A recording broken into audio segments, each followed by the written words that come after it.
Il y a des fortes chances que tu as triplé, quadruplé ton capital sans rien faire. Moi, j'ai fait plein d'erreurs en tant qu'investisseur. J'ai fait beaucoup, beaucoup d'erreurs. Et je me suis surtout donné comme règle de ne jamais reproduire cette erreur-là. C'est terrible. Je vois plein de gens qui me disent « J'ai ce contrat qui est pourri, 10 000 euros dedans, mais j'arrive pas à le fermer. Je n'arrive pas à le fermer. » Bien, le gars qui me l'a vendu, il est super sympa. Ouais, il peut être super sympa. Mais ça reste une bouse, le contrat. Je lance le truc, et là, je reçois des messages d'insultes. De gens qui me disent « C'est faux, ton truc, c'est pas possible. » Tu vois. C'est pas possible que 2% par an, c'est 40% sur le long terme. Tu les as trop brusqués. Je les ai trop brusqués, et parce que les chiffres sont impressionnants. Je vois beaucoup de gens aussi qui croient un peu trop au Père Noël. C'est pas déconnant de dire que si tu as 25 ans, jusqu'à tes 35 ans, tu peux acheter un bien par an. Donc tu peux te retrouver avec 10 biens. C'est vraiment pas déconnant du tout, ça se fait complètement. Tu vois, j'ai plein d'amis qui font du private equity, qui sont traders, qui sont sales, qui font du M&A. C'est un sketch en fait quand tu regardes leurs finances, tu vois, c'est vraiment hyper mal géré. Tu as commencé avec 10 000 euros. En réalité, au bout de 10 ans, tu as 9 000 euros de pouvoir d'achat. Je pense que là, dans l'heure qui suit, j'espère qu'on va pouvoir donner les clés, tu vois, qui vont permettre à des gens de débloquer ce truc psychologique, parce que c'est vraiment un truc psychologique. Bienvenue dans ce nouvel épisode de Secrets d'investisseurs, l'émission où on décrypte les stratégies gagnantes pour bien faire fructifier son épargne, bien gérer son patrimoine, bien investir et essayer de rendre ça le plus accessible possible. Aujourd'hui, pour parler d'éducation financière, pour parler de premiers pas en bourse, en investissement, d'idées reçues, des premiers conseils à avoir, je suis avec Mounir Lagoun de Finari. Bonjour Mounir. Salut Mathieu. Mounir, pour ceux qui ne te connaissent pas, est-ce que tu peux te présenter, peut-être présenter ton parcours, présenter aussi ce que tu fais sur Finari? Écoute, moi j'ai 34 ans, j'ai monté Finari qui est une app pour suivre et gérer son patrimoine, gérer son budget, s'éduquer et aussi investir. J'ai créé ça parce qu'en fait, ça fait 10 ans que j'investis et il y a quelques années, j'étais encore sur Excel en train de suivre mes investissements. Ça m'énervait parce que je me disais que tout ça, ça s'automatise et la valeur de mon suivi, en fait, elle n'était pas si énorme que ça. Moi, ce que je voulais, c'était pouvoir avoir les performances pour pouvoir prendre des décisions. Donc, je me suis dit que j'allais créer un petit outil pour moi et j'ai créé cet outil avec un associé. Voilà, cet outil est devenu Finari. Aujourd'hui, on est 450 000 à l'utiliser. Ça, c'est vraiment, la finance, ça me passionne. Et moi, ce qui me passionne aussi, c'est de partager. Et donc, depuis assez longtemps, on est sur YouTube, comme toi, et on fait des vidéos où on partage des bons conseils et des recommandations pour gérer son argent de façon raisonnable. Moi, je ne suis pas un vendeur de tapis, je ne promets pas la lune, mais par contre, je veux donner les bons préceptes, et je pense qu'on a un problème d'éducation financière en France, enfin, tu le sais. Et donc, voilà, j'espère contribuer et apporter ma pierre à l'édifice pour que les prochaines générations, surtout les jeunes générations, puissent éviter plein d'erreurs que moi j'ai fait et que mes aïeux ont fait pour pouvoir gérer leur patrimoine. Parce que la conclusion, c'est quand même que c'est pas très compliqué de bien gérer son argent. Trop bien, en fait c'est aussi pour ça que je t'ai invité, parce que je trouve que tu fais un travail formidable sur YouTube. Et il y a peu de créateurs de contenu que moi en tout cas je valide entre guillemets sur la bourse et sur l'investissement. Donc merci d'être là. Qu'est-ce qui t'a conduit toi à te passionner pour les finances personnelles et pour l'investissement? C'est une bonne question, je pense que ça m'a... Tu vois, moi je viens d'une famille où l'investissement c'est un sujet qui est assez tabou. On n'avait pas spécialement beaucoup d'argent, tu vois, mais c'était pas quelque chose qui était central. Donc c'était c'était un peu abstrait. Par contre, je me suis toujours intéressé à l'économie. Je me demandais pourquoi telle entreprise fonctionne, pourquoi telle entreprise ne fonctionne pas. Donc, quand j'étais petit, en gros, je prenais le journal de mon père, qui lisait beaucoup Le Monde ou, tu vois, The Economist, et je lisais les pages éco. Donc, depuis toujours, tu vois, j'ai ce truc voilà, ça m'intéresse, ça me passionne. J'ai toujours su que j'allais créer des entreprises. Mais pareil, mes parents ne sont pas du tout entrepreneurs, donc j'ai pas eu de bagage particulier. Et donc, au moment de mes études, j'ai décidé de m'orienter vers des études de finance. Donc, j'ai fait une école de commerce en spécialité finance. Il se trouve que j'ai pas appris grand-chose sur la finance en école de commerce, mais au moins, ça m'a permis de faire des stages, ça m'a permis de travailler en gestion d'actifs, ça m'a permis de travailler dans des grands groupes et donc de me plonger là-dedans. Ce que j'ai compris, c'est que les grands groupes, ça me plaisait pas. Par contre, la finance, ça m'intéresse. Donc, avec Finari, finalement, je fais un peu la finance à ma sauce, tu vois. Et c'est ça qui est trop bien. C'est pareil avec ma chaîne. Je me retrouvais pas dans les médias et dans leur façon d'expliquer la finance. Je trouve ça beaucoup trop simpliste. Du coup, je l'ai fait à ma sauce. Mais voilà, c'est un truc que j'ai depuis toujours. Et ça continue de m'intéresser. Moi, ce qui m'intéresse fondamentalement, c'est pas l'argent vraiment, c'est plutôt ce qu'on peut en faire. Et tu vois, c'est un outil, quoi. C'est pas, la finalité, c'est pas d'être millionnaire. La finalité, c'est de vivre la vie que tu veux. Et c'est ça le truc que j'essaie de véhiculer. Et du coup, en école de commerce, même en finance, est-ce que tu t'es rendu compte que, en fait, on n'apprenait pas les finances personnelles, que ce soit donc au collège, au lycée, ou même du coup dans un master spécialisé, on vous a jamais appris, on t'a jamais appris les finances personnelles, comment bien investir ton propre argent? Jamais. Et tu vois, j'ai plein d'amis qui font du private equity, qui sont traders, qui sont sales, qui font du M&A. C'est un sketch, en fait, quand tu regardes leurs finances. Tu vois, c'est vraiment hyper mal géré. C'est des gens qui savent faire des choses très complexes, mais effectivement, en école de commerce, Mais même en master spé, en ce que tu veux, en fait, tu as 0 minute de cours de finances personnelles. Donc, c'est comme si on te disait, il faut que tu te débrouilles, tu vois. Voilà, démerdes-toi, en gros. Tu devras trouver la clé à cet instrument qui régit tous nos rapports sociaux. Mais c'est à toi de te démerder. Nous, on va pas t'expliquer. Par contre, on va t'expliquer comment calculer des options, on va t'expliquer comment fonctionne la macroéconomie, la microéconomie. Donc, je trouve ça absurde, tu vois. Pourquoi aujourd'hui, il n'y a pas de cours d'éducation financière au collège? Je pense je sais pas, à toi de me dire, mais je me dis, tu as 3 heures de cours d'éducation financière au collège et au lycée, en partant, tu vois, des basiques, le budget, des choses toutes simples, ça t'équipe pour la vie quasiment. Et donc, non, en fait, t'as rien. Et vu que nos parents ne connaissent pas non plus grand-chose, généralement, bah, Ouais. tu t'en parles pas à la maison. Donc, t'es vraiment t'es laissé comme ça dans la nature. Et enfin, franchement, tu vois, je reçois tous les jours des dizaines de messages de gens qui me disent, tu m'as ouvert les yeux, c'est grâce à toi que j'ai commencé à investir. Ça me fait plaisir. Mais ça m'inquiète aussi. Pourquoi c'est en regardant un mec sur YouTube qu'ils ont appris à investir? Ils auraient dû apprendre avant, en fait. C'est sûr. Et puis après, bon, ça se démocratise bien, hein, Ouais, l'investissement, les finances personnelles. Ça reste quand même c'est très très niche. niché. Très niche. Et pourtant, un petit peu comme, tu vois, tu vas t'inquiéter de ton hygiène de vie, tu vas faire du sport, Ouais. tu vas bien manger, tu sais qu'est-ce qu'il faut manger, équilibré, et cetera. Beh, côté finances personnelles, souvent, on ne sait pas gérer son budget, on ne sait pas bien investir, bien placer son épargne. Non. Alors, comme tu disais, c'est facile, c'est accessible à tous. En plus, on peut faire des choses très, très bien tout seul. Ouais, et tu vois, j'ai fait un podcast avec Nassim Saïli, qui a une super chaîne sur le fitness. Ouais. Mais tu vois, moi, c'est pareil. J'ai découvert le fitness il y a quelques années. Alors, je faisais beaucoup de sport, mais en fait, je ne savais pas vraiment me nourrir correctement. Je ne savais pas vraiment faire des exercices correctement. Et on se disait, mais pourquoi il devrait aussi y avoir, tu vois, des cours Ouais. de sport. En fait, faire du sport, ça te détend, ça a plein de vertus, etc. Donc, voilà, je pense qu'il y a plein de choses à revoir dans le programme d'éducation nationale. Et on pourrait vraiment équiper les générations futures. Mais comme tu as dit, nous, je pense qu'on est dans une position où on voit qu'il y a clairement un momentum. Il y a plein de gens qui sont en train de s'y mettre. Mais je rappelle qu'il y a quand même moins de 10% des Français qui sont actionnaires. Et si tu enlèves l'épargne salariale, on est plutôt à 6%. Donc c'est encore quelque chose qui est très, très niché. Le support préféré des Français, c'est le livret A. Le deuxième support préféré des Français, à peu près à 30%, c'est le compte courant. Donc, je veux dire, le support de placement, hein. Donc quand on te dit ça, tu vois qu'il y a encore du chemin à parcourir. Ah, c'est sûr. Je parlais avec BlackRock récemment, qui me disait quand même que la croissance en investissement en ETF, on Ouais. va en reparler des ETF, en Europe, là où elle est la plus forte, c'est en France. Ouais, bah c'est Donc, tant bon, mieux. il y a des bonnes nouvelles. Trop Ça bien. arrive peu à peu. Du coup, selon toi, pourquoi il faut s'intéresser à ses finances personnelles? Pourquoi il faut s'intéresser à l'investissement? Pourquoi il faut s'équiper soi-même, finalement? Bah, parce qu'en fait, tout le monde a des objectifs, tout le monde a des rêves et l'argent, c'est un moyen d'atteindre ces rêves-là. Donc, à partir du moment où tu gagnes de l'argent, à partir du moment où tu as la chance de plus gagner que tu dépenses, donc d'avoir un budget excédentaire, tu peux pas laisser cet argent traîner. Si tu laisses ton argent sur ton compte courant, en fait, tu fais un cadeau à ta banque. Alors peut-être qu'il y a des gens qui aiment leur banquier, et donc dans ce cas-là, j'ai envie de leur dire, continuez, c'est très bien. Mais pour tous ceux qui n'aiment pas spécialement leur banquier ou qui tout simplement veulent investir dans leur avenir, eh ben, il faut mettre cet argent-là au travail. Il faut que l'argent travaille pour eux. Et c'est pas quelque chose de capitaliste de dire ça. C'est juste la réalité du monde. Et donc, il faut mettre l'argent au travail pour derrière pouvoir atteindre ses objectifs. Et donc, tu vois, on pourra en reparler, tu vois, mais il y a tout un tas d'étapes qu'il faut suivre pour pouvoir construire sa petite stratégie qui est relativement simple, mais qui finalement permettra d'assez rapidement atteindre un bon objectif. Mais ce qu'il faut bien retenir, c'est que si tu n'investis pas, ou si tu investis sur des supports de placement qui sont moins rentables que l'inflation, donc la hausse des prix, et il y a une hausse des prix, tu vois, année après année, et ben, tu perds en pouvoir d'achat. Donc, tu vois, typiquement, si tu investis 10 000 euros sur ton livret A, aujourd'hui, il est à 3%, dans 10 ans, tu auras 13 000 euros. Super, tu vas dire, c'est plutôt une bonne nouvelle, tu vois. Sauf que si tu t'ajustes ces 13 000 euros à l'inflation, enfin au pouvoir d'achat, donc si on va dire que l'inflation c'est 4% et ton livret A paye 3%, en réalité, ton vrai pouvoir d'achat, au bout de 10 ans, ce sera 9 000 euros. Donc tu as commencé avec 10 000 euros. En réalité, au bout de 10 ans, tu as 9 000 euros de pouvoir d'achat. Sur ton livret A, tu verras bien 13 000 euros, tu verras que la valeur du compte a augmenté.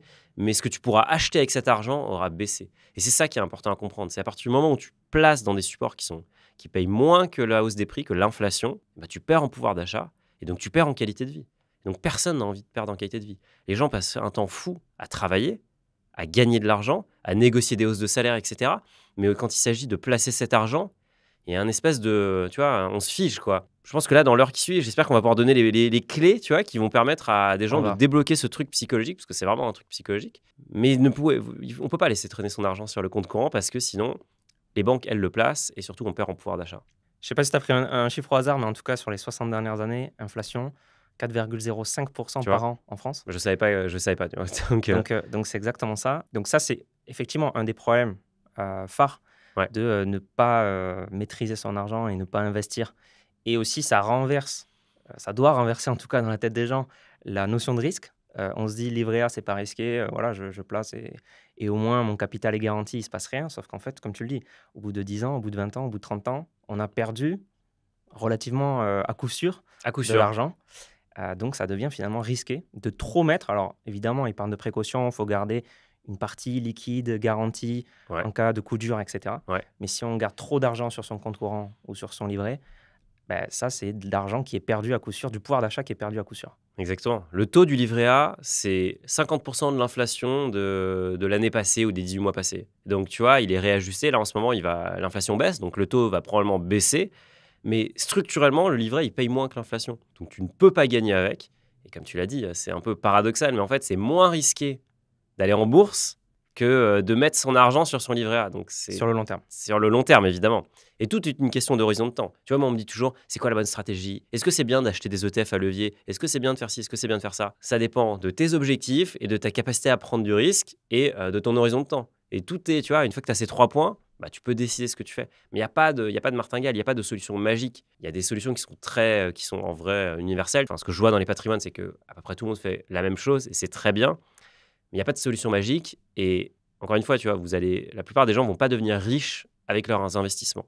Ils vont devenir riches en investissant leur temps dans les bonnes activités, en ayant un bon job ou en lançant leur entreprise. Par contre, elles peuvent, ou ces personnes-là vont pouvoir faire travailler leur capital pour elles, pour assurer leurs arrières et avoir une vie encore plus confortable, financer les études des enfants, faire ce que vous voulez en fait. Et c'est ça qui est trop bien. Encore une fois, c'est un moyen, c'est pas la finalité. C'est ça. Et en plus de manière relativement passive, relativement simple, Hyper relativement simple. accessible. Tu vois, je vois beaucoup de gens qui me disent c'est trop tard pour moi. Non, c'est pas trop tard en fait. Mm. Beaucoup de gens qui disent c'est que pour les riches. C'est une blague. Aujourd'hui, tu peux investir dans tout ce que tu veux avec ton ordinateur, avec ton téléphone à partir de 10 euros. C'est trop bien. Alors, pas tous les produits, mais la majorité des produits dont tu as besoin. C'est trop compliqué. Non, c'est pas trop compliqué. Je peux déléguer à mon banquier. Ah, certainement pas. Tu vois, tu peux pas déléguer. Tu peux déléguer à quelqu'un. Mais par contre, il faut que tu comprennes ce que la personne fait. Tu vois, on est quand même. Moi, j'ai vraiment cette philosophie de déléguer ce que je comprends. Donc, j'aime bien faire. Après, une fois que j'ai compris que ça m'intéressait pas ou que j'étais pas le Mm. meilleur pour le faire, bah, je le délègue à quelqu'un. Mais déléguer son argent, déléguer la gestion de son argent, je pense que c'est vraiment c'est déplacer le problème. Et souvent, ce qu'on voit, c'est que les gens découvrent que leur banquier ou leur conseiller leur a vendu des choses qui sont extrêmement chargées en frais et donc très peu rentables pour elles. Très, très rentable pour leur conseiller, par contre, qui est rémunéré là-dessus. Mm. Donc, tu vois, ça, c'est un problème. Donc, il y a plein de bons conseillers, mais par contre, il faut quand même pouvoir comprendre ce qu'ils proposent. Et Avoir un œil critique. ouais, il faut avoir un œil conseiller. critique. Ouais, c'est Et ça. donc, pour ça, il faut avoir sa petite éducation financière. Et ça, vraiment, c'est ça qui est fou, c'est que c'est pas très compliqué. Et c'est un truc psychologique. Du coup, qu'est-ce que les gens en général ne savent pas au sujet des finances personnelles, de l'investissement, que pourtant tout le monde devrait savoir? C'est que c'est simple. C'est que c'est simple, tu vois, et je pense qu'on peut rentrer dans le concret. Le premier truc à faire, c'est il faut que tu gagnes plus que tu ne dépenses. Tu vois, si tu n'as pas un budget excédentaire, tout ce qui va suivre, c'est pas important parce que tu es en galère, en gros, tu es en galère financière.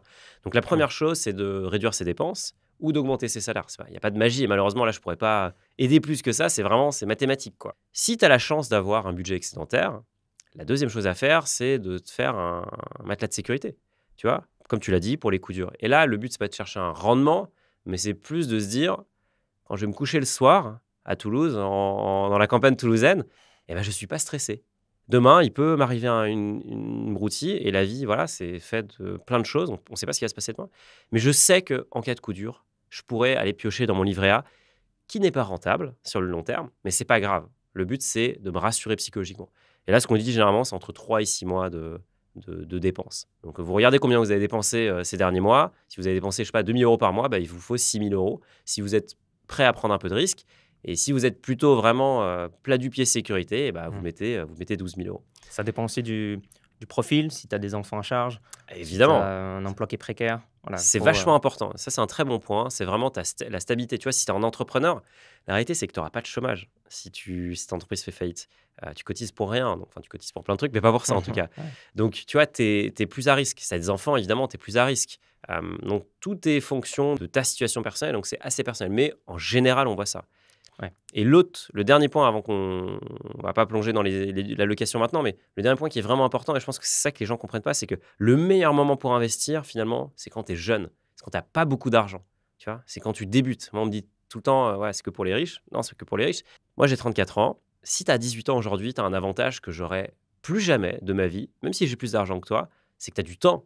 Tu as des années, des années, des années devant toi et tu vas pouvoir profiter d'un phénomène qu'on rabâche à longueur de journée, qui s'appelle les intérêts composés. C'est qu'en gros, à mesure que ton capital grossit, tu génères des intérêts sur tes intérêts. Donc, année 1, je sais pas, tu as 100, tu as généré 10% d'intérêt, donc tu as 110. Et donc, année 2, tu vas générer 10% de nouveau, mais pas sur 100, mais sur 110. Et donc, tu génères des intérêts sur des intérêts. Et c'est un phénomène qui s'accélère. Donc, c'est assez impressionnant. Pour donner un exemple, tu vas tout bête, tu vas dire, je vais investir, j'ai 1000 euros de capital de départ. Voilà. Mes parents m'ont fait un livret bleu, ou tu vois, je sais plus comment ça s'appelle, les trucs qu'on avait à l'époque, ou juste un livret, un petit livret, quoi. Petit livret jeune. Un livret jeune, voilà. Donc j'ai 1000 euros. Cet argent, je vais l'investir en bourse. Et on va dire que le rendement historique de la bourse, c'est 8%. On va pas parler de l'inflation, etc. On va dire 8% en bourse. Et il se trouve que je gagne aussi un peu d'argent. Voilà, je sais pas, j'ai mon premier job ou j'ai un job étudiant. Et donc, je vais investir 50 euros tous les mois. Au bout de 40 ans, tes 1000 euros plus tes 50 euros d'investissement seront transformés en 177 000 euros. Okay, et sur ces 177 000 euros, en fait, toi, tu auras apporté de ta poche 25 000 euros et les 152 000 euros restants, c'est les intérêts composés qui les auront produits. C'est la performance de tes actifs. Et ça, tu vas dire, ouais, 8% par an, je sais pas, il faut être un génie, il faut être un trader, faut faire des coups, tu vois, faire des coups, faut acheter bas, vendre haut. Ben non, en fait, parce que littéralement, c'est le rendement historique des marchés, et c'est même moins que le rendement historique des marchés actions. Et tu en parles beaucoup sur ta chaîne, ces marchés, ils sont hyper accessibles à tous. Donc ça, c'est juste un petit exemple, mais c'est pour dire, si tu as du temps devant toi, si tu as 40 ans devant toi, ce qui est le cas de quelqu'un qui débute dans la vie active, ou même qui termine le lycée. D'ailleurs, on peut investir avant le lycée, on peut investir dès le plus jeune âge, si on a un peu d'argent de poche. Et ben, il a cette chance d'avoir du temps, et donc il va pouvoir faire travailler son argent pour soi. L'important, c'est de flécher l'épargne au bon endroit. Nous, les Français, on est parmi les champions d'Europe du taux d'épargne. On épargne 17% en général de notre revenu net. C'est énorme. C'est 2,5 fois plus que nos copains italiens. Mais par contre, on est nul pour le placer. Tu vois, on a cette épargne, mais on la met au mauvais endroit. On la met dans les livrets, on la met sur des comptes courants. Il y a 600 milliards d'euros sur des comptes courants aujourd'hui. C'est Non beaucoup trop, tu vois. rémunéré. Non rémunéré.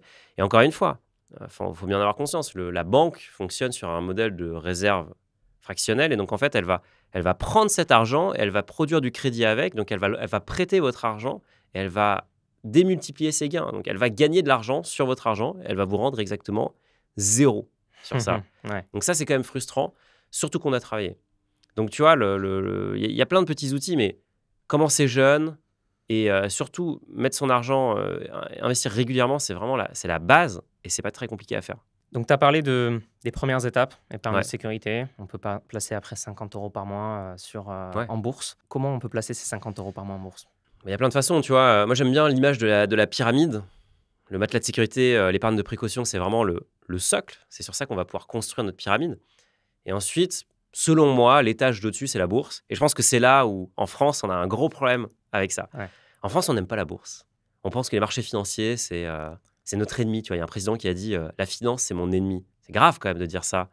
Il oublie que quand même, tous les mois, l'État français se refinance sur les marchés financiers. Bon, ça, il ne l'a jamais dit, mais c'est quand même... Ça fait partie de notre monde. C'est un monde capitaliste. On peut l'aimer, on ne peut pas l'aimer. Mais en tout cas, on est dans une économie globale. Et les marchés financiers... Les règles du jeu sont comme ça. Les règles du jeu sont comme ça. Donc, Ouais. autant s'adapter. On va pas vivre dans une utopie. Et autant que chacun d'entre nous prenne sa part du gâteau, finalement. Exactement. Parce que le gâteau, il est là, il est devant nos yeux. Et donc, comment on investit en bourse? Il y a deux façons, en gros. Avant de rentrer dans le détail des enveloppes, des machins, c'est soit on achète des actions, donc on devient actionnaire de, je sais pas, Sanofi, Netflix, Tesla, ou alors on achète des fonds qui vont soit répliquer des indices, donc les fameux ETF, ou alors on va investir dans des fonds dont les gérants vont essayer de battre un indice. Donc c'est un peu deux philosophies. En réalité, ça sert à rien d'essayer d'acheter des actions individuelles parce que c'est très difficile de battre le marché. Ce qu'on appelle faire du stock picking, c'est très complexe. 90% des gérants n'arrivent pas à battre le marché sur le long terme. Et ça, c'est pas moi qui le dis, c'est des études. C'est une étude Spiva qui a été menée, qui est publique, qui a été publiée depuis des années, tu vois, qui est vraiment passionnante. Spiva de Standard & Poor's, hein. De S&P, grosse société de notation, d'indices. Et d'indices, ouais. Donc, tu vois, littéralement, les gérants professionnels qui sont diplômés, bon, comme moi, de finance, qui ont des analyses, qui ont accès aux gérants, qui ont accès aux patrons des entreprises, qui sont tout le temps en train de regarder les marchés, n'arrivent pas à battre le marché. Pourquoi ? En gros, parce que le marché est aléatoire, donc très difficile de savoir ce qui va se passer. Et en plus, ils facturent des frais, et donc en gros, les frais les empêchent de battre le marché. Donc, la gestion, acheter des actions individuelles, c'est très difficile. Le mieux, surtout quand on débute, c'est d'acheter des ETF et donc d'acheter des instruments qui sont passifs, donc qui vont simplement répliquer un indice. Le S&P 500, qui est l'indice principal de la bourse américaine. Tu peux acheter aussi le CAC 40, tu peux acheter l'Eurostock 50, l'Eurostock 600. Enfin, il y en a plein, tu vois, des indices. Le MSCI World aussi. Indice plus large aussi ou... Indice extrêmement large. Et donc, s'il faut résumer, quel indice il faut choisir ? Moi, je pense que l'indice le plus simple à choisir psychologiquement, c'est le MSCI World parce qu'il y a les États-Unis dedans, il y a l'Europe dedans et il y a le Japon. Donc, tu te dis, avec ça, je couvre quand même la majorité des économies développées. Donc, maintenant, tu sais que tu dois acheter ton ETF. Tu vas te dire, comment je l'achète ? Et donc là, tu as le sujet des enveloppes qui va arriver. Tu peux investir via un compte titre, via un PEA, via une assurance vie, via un PER. Il y a plein d'autres options. En gros, pour résumer, l'enveloppe la plus simple quand on débute pour investir en bourse, c'est le PEA. C'est celle qui est la plus rentable. Pourquoi ? Parce que tu as un avantage fiscal qui est quand même assez incroyable quand on y pense. C'est que tu ne vas pas payer d'impôt sur le revenu si tu gardes ton PEA pendant 5 ans et que tu n'effectues pas de retrait. Donc, si tu fais que verser de l'argent dedans ou si tu fais que acheter et vendre à l'intérieur, tu ne retires pas d'argent, l'État te fait un cadeau en te disant « Voilà Mathieu, tu investis sur le long terme. » Et donc, nous, on te récompense pour ça. On récompense ta patience d'investisseur en oubliant l'impôt sur le revenu. Donc, tu vois, 12,8%.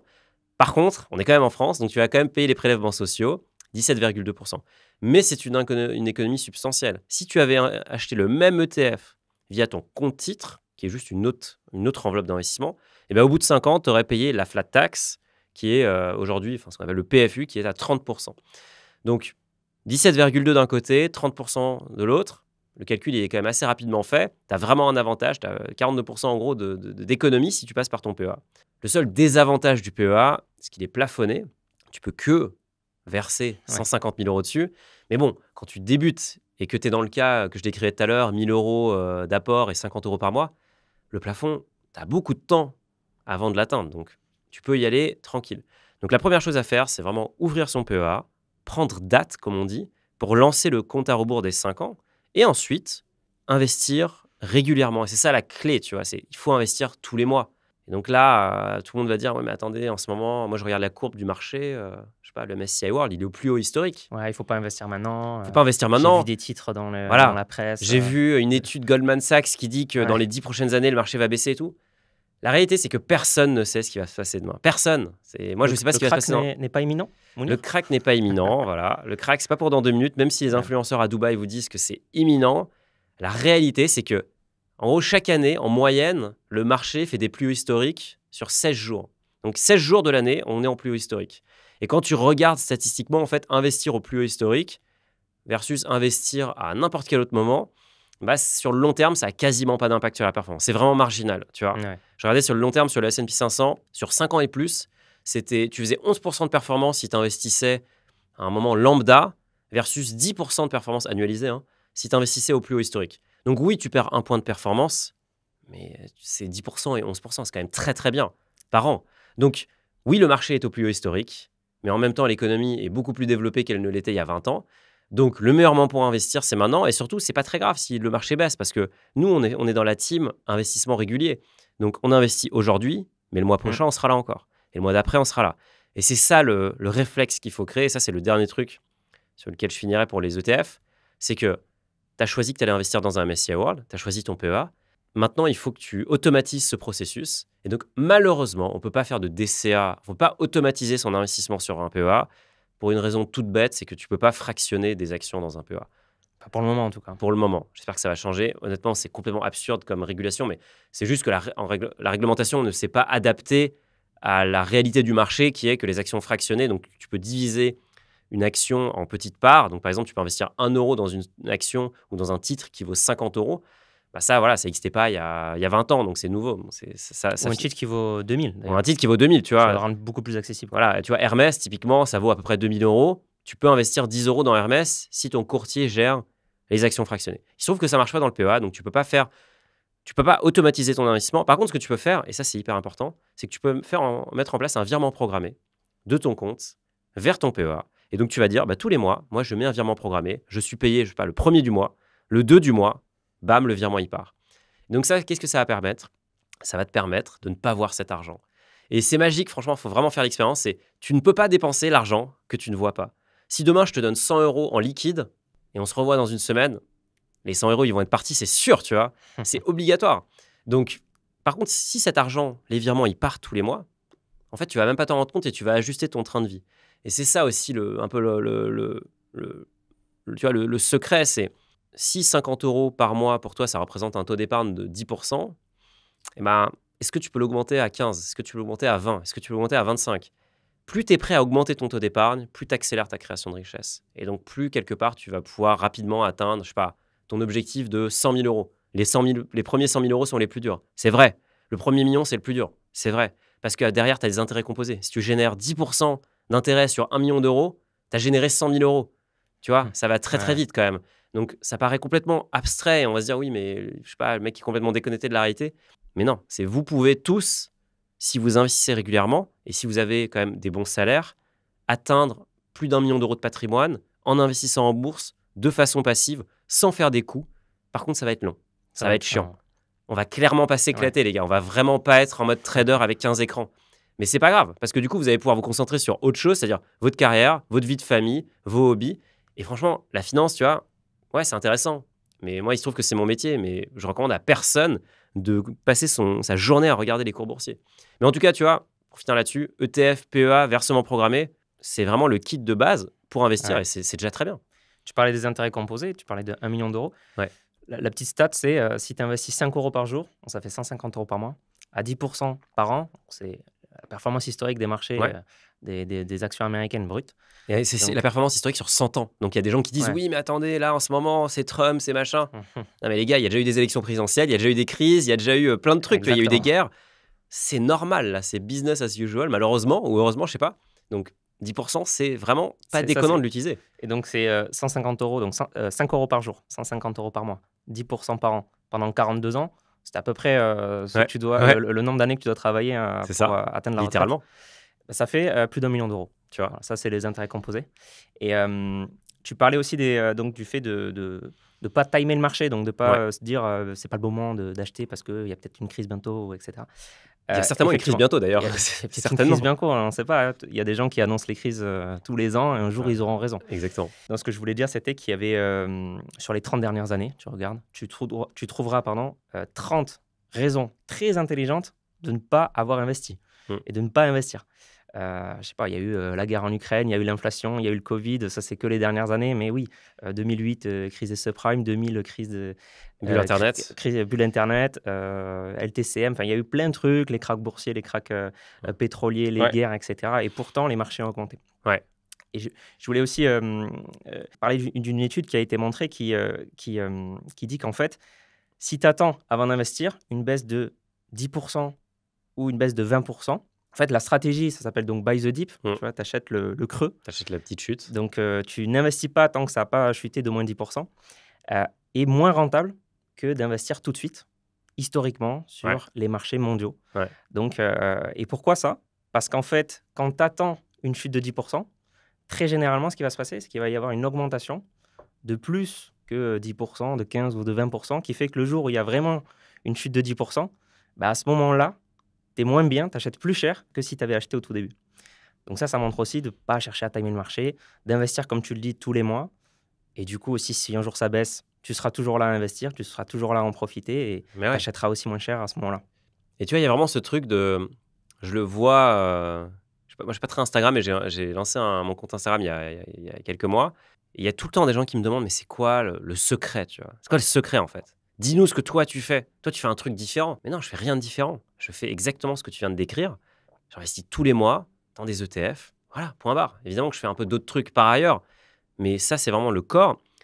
Et il se trouve que sur Finari, on a des utilisateurs qui sont extrêmement aisés, donc qui investissent, qui sont millionnaires, multimillionnaires, tu vois. Et il y a des gens très riches. Et quand tu regardes ce que font les gens très riches, ou quand on les accompagne, eh ben on leur recommande exactement la même chose. Nous, on fait de la gestion privée. On recommande exactement ce que je viens de dire. Des ETF. Et comme tu l'as dit, on recommande même... Il y a beaucoup de gens parmi nos clients qui touchent une grosse somme d'argent. Ils vendent leur entreprise, ils ont un héritage, voilà. Et ils nous demandent tout le temps qu'est-ce que je fais, est-ce que j'investis maintenant, est-ce que j'investis voilà, tu vois, sur 12, 18, 24 mois. Et comme tu l'as dit, la réalité, c'est que c'est plus rentable d'investir tout maintenant que d'investir sur 18 mois. Est-ce que c'est agréable psychologiquement? Non, c'est dur. Franchement, c'est très difficile. Ça peut être dur s'il y a une forte chute juste après. Ça peut être très dur. Et donc, dans ce cas-là, ce qu'on leur dit, on n'est pas des robots, les gars. Donc, oui, l'étude dit que, mais maintenant, il faut que vous puissiez dormir le soir. Et donc, on n'est pas là pour optimiser tout. Ouais. On est là pour être, tu vois, pour déjà, si on arrive à Pour faire bien dormir. Pour bien dormir. Et si on fait les 10% par an, mais on est déjà super content. Et donc, des fois, on leur dit, écoutez, voilà, vous n'êtes pas à l'aise, donc on va investir sur 12 mois. On va déployer le cash sur 12 mois. Et c'est OK, tu vois. C'est pas grave. Et effectivement, peut-être que dans 12 mois, on se dira, on aurait mieux fait d'investir tout le premier jour. Mais au moins, tout le monde aura eu l'esprit tranquille. Et l'autre stat qui est folle, tu vois, si tu rates les 10 meilleurs jours en bourse, mais ça, c'est une stat qui est vérifiée année après année. Tu rates les 10 meilleurs jours en bourse, tu rates en gros 54% de la performance. Donc 10 meilleurs jours. Et le problème, c'est que les 10 meilleurs jours en bourse, souvent, ils sont le lendemain des pires. Exact. Donc tout le monde dit, oui, mais moi, quand le marché va baisser, je vais acheter. Ah bon? Pendant le Covid, qui était en train d'appuyer sur les boutons quand on était à moins 30? Tout le monde disait, ouais, moins 30, ça va aller à moins 35, c'est sûr. À moins 35, tout le monde disait, ouais, ça va aller à moins 40. Ouais, bah, c'est allé à moins 40 et après, ça a rebondi, tu vois. Ça rebondit très, très fort. Donc, c'est super difficile et on surestime notre capacité à vraiment y aller parce qu'aujourd'hui, on est dans un consensus de le marché monte, c'est super simple. Mais quand le marché va fortement baisser et que vous allez allumer les news, que des mauvaises nouvelles, vous allez ouvrir le journal, vous allez aller sur YouTube, vous allez en parler avec vos potes, que des mauvaises nouvelles partout, vous allez vous dire, c'est la fin du monde, c'est sûr là. J'attends. J'attends parce que dans un mois, ce sera encore moins cher. C'est dans ces moments-là que c'est dur d'investir. Et donc, plutôt que d'essayer de timer ce marché, vraiment, c'est la base d'investir régulièrement. Et ça marche, tu vois. Juste, ça marche. Et en plus, tu vois, nous, on a créé un produit sur Finari qui permet d'investir, de faire du DCA, donc du dollar cost average, donc d'investir un montant fixe à une temporalité donnée. Donc, par exemple, 50 € par semaine, 50 € par jour, 50 € par mois, peu importe, dans de la crypto. On va le lancer sur d'autres produits bientôt. Mais pour l'instant, c'est que sur la crypto. Moi, j'ai mis en place mon DCA crypto, donc je fais Bitcoin, Ethereum, 50 € par semaine. Mais la paix que ça m'apporte, parce que j'y réfléchis pas. Tu vois, là, en ce moment, je sais même pas quel est le prix du Bitcoin. Je crois que c'est assez élevé pour le coup, mais ça m'intéresse pas. Parce que moi, je crois fondamentalement à ces actifs. Je crois que sur le long terme, ça va surperformer la bourse. Donc, j'ai envie d'allouer une petite partie de mon patrimoine, mais j'ai pas envie d'y passer du temps. Et donc, en gros, je fais mes virements automatisés sur Finari. Finari exécute mes ordres, et voilà, et je vais faire autre chose de ma vie, tu vois. Et ça, c'est quand même un luxe aujourd'hui avec la technologie. Ça, n'importe qui peut le faire. Sur la crypto. Tranquillité d'esprit. Tranquillité d'esprit totale. Ouais, c'est ça. Donc, pas de prise de tête. Et encore une fois, les gars, il n'y a pas de secret. Ou les filles, il n'y a pas de secret. Il n'y a pas de méthode, il n'y a pas de truc. C'est les basiques. On rencontre des investisseurs extrêmement fortunés. Ils font les mêmes choses que vous pouvez faire. Et c'est ça qui est trop bien. C'est ETF. Alors, ils vont peut-être pas utiliser le PEA parce que forcément, quand tu as 10 millions de PEA, tu peux pas verser plus de 150 000 €. Ils vont utiliser d'autres enveloppes. Mais la stratégie, ça reste la même. Et après, à la marge, ils vont complexifier le truc. Mais en réalité, plus c'est simple, mieux c'est. Et le problème, c'est que généralement, quand c'est simple, ça rapporte pas grand-chose aux conseillers. Donc, c'est pour ça que personne ne vous en parle. Mais tu vois, sur ta chaîne, si on regarde tes vidéos, tu parles d'ETF tout le temps. Parce que y a pas beaucoup plus que ça à savoir. C'est un très bon instrument. Il a des défauts, l'ETF n'est pas parfait, il y a des choses dont on pourra parler, mais dans l'ensemble, c'est un outil de dingue, tu vois. C'est un outil de dingue qui existe depuis assez longtemps en plus. Et la gestion indicielle, la gestion passive, c'est un truc qui existe depuis 70 ans. Et juste, ça marche, tu vois. Et aujourd'hui, il y a des volumes énormes qui sont en train de passer de la gestion active, on essaye de battre le marché, à la gestion passive. Et c'est pas pour rien que les plus gros gestionnaires d'actifs au monde, c'est BlackRock, 9 trilliards, sous gestion de 9 000 milliards, tu vois. Plus de 10 000 même. Voilà, tu vois, plus de 10, donc ils sont quand même assez forts. Vanguard, qui littéralement a été créé par le gars qui a inventé Jack Bogle. La gestion passive, Jack Bogle, tu vois. Donc, c'est pas pour rien, en fait. Les gestionnaires actifs, ils sont en chute libre. Essayer de faire du trading, c'est très bien. C'est très, très dur. Et donc, L'autre truc qu'on peut dire, c'est que tu peux quand même acheter des actions, tu vois. Tu es peut-être client de, je sais pas, Apple, tu as peut-être un MacBook, tu vois, tu as un iPad. Donc, tu peux te dire, moi, j'adore Apple, j'adore les produits qu'ils font. Donc, j'ai envie de participer à leur réussite, que ça soit via la hausse des cours ou via les dividendes qu'ils pourraient verser. Et donc, ça peut être une stratégie d'allouer 10% de tes investissements financiers à du stock picking, donc à choisir des titres. Et moi, c'est ce que je fais à titre perso. Chaque fois que j'achète un produit Apple, et malheureusement, j'en achète assez souvent, et ben, je me force à acheter des actions Apple en parallèle. Et quand je fais le calcul après, je pleure parce que je me rends compte que sur le long terme, en fait, l'iPhone que j'ai acheté il y a 3 ans, si j'avais investi dans l'action, j'aurais pu en acheter 4, tu vois. Enfin, c'est complètement débile. Mais ça me permet d'être connecté. Et j'ai pas une analyse qui est hyper poussée, mais par contre, c'est assez rationnel finalement. Je suis client, je paye cette entreprise, j'aime bien ce qu'ils font, j'en parle à mes amis, donc pourquoi pas devenir actionnaire. Par contre, c'est 10% 10%. de mes investissements boursiers. Parce que tu sais que sur le long terme, tu vas probablement faire moins bien qu'avec ta poche Probablement. ETF. Par contre, j'ai un portefeuille qui est extrêmement concentré. Tu vois, en ce moment, j'ai 4 titres en portefeuille. D'ailleurs, j'ai récemment fait j'avais parlé de mon portefeuille, c'est pour ça que j'en parle là. Et donc, j'ai Apple, Amazon, parce que voilà, je suis client de ces entreprises. C'est quoi l'autre? J'ai oublié, tu vois. J'ai oublié parce que je regarde vraiment littéralement jamais. J'ai Microsoft, pardon. Ok. Microsoft, parce que je trouvais que leur move sur OpenAI était génial. C'est une boîte qui a plus de 40 ans, Microsoft. Tu vois, c'est une boîte de boomers en réalité, mais ils sont trop forts encore. C'est hyper d'actualité. Ils ont pris le virage du cloud. Enfin bref, c'est une boîte que je trouve assez admirable. Et j'avais aussi une pétrolière qui s'appelle ExxonMobil. Pas spécialement fan du pétrole, mais je l'avais acheté au fond du creux du Covid, quand tout le monde pensait qu'on n'allait plus jamais prendre l'avion et la voiture et tout. Bon, là, je l'ai vendue parce qu'elle ne correspond pas à mes convictions écologiques. Et en plus, j'avais fait une énorme plus-value, donc j'avais plus envie d'avoir ce titre. Et donc, j'ai acheté du Tesla à la place. Pourquoi? Parce que j'étais aux États-Unis là récemment. Et tu vois, quand tu vois ce que fait Elon Musk, voilà, moi, je me dis, j'ai envie d'être dans l'équipe de ce gars-là. Il a des opinions politiques que je ne partage pas. Mais par contre, en termes d'entrepreneuriat, c'est quelqu'un d'admirable. Mais encore une fois, c'est 10% de mon patrimoine. Et donc, si ça se passe mal, peu importe. Si ça se passe bien, bon, bah, voilà, j'aurais bien rigolé, tu vois. Mais j'y passe peut-être 1 heure tous les 2 mois à regarder. Franchement, je regarde jamais. Ce qu'il faut comprendre aussi, c'est que quand tu investis en bourse, tu es propriétaire d'un titre de la société. Titre de propriété, et littéralement. Toi, tu es donc copropriétaire.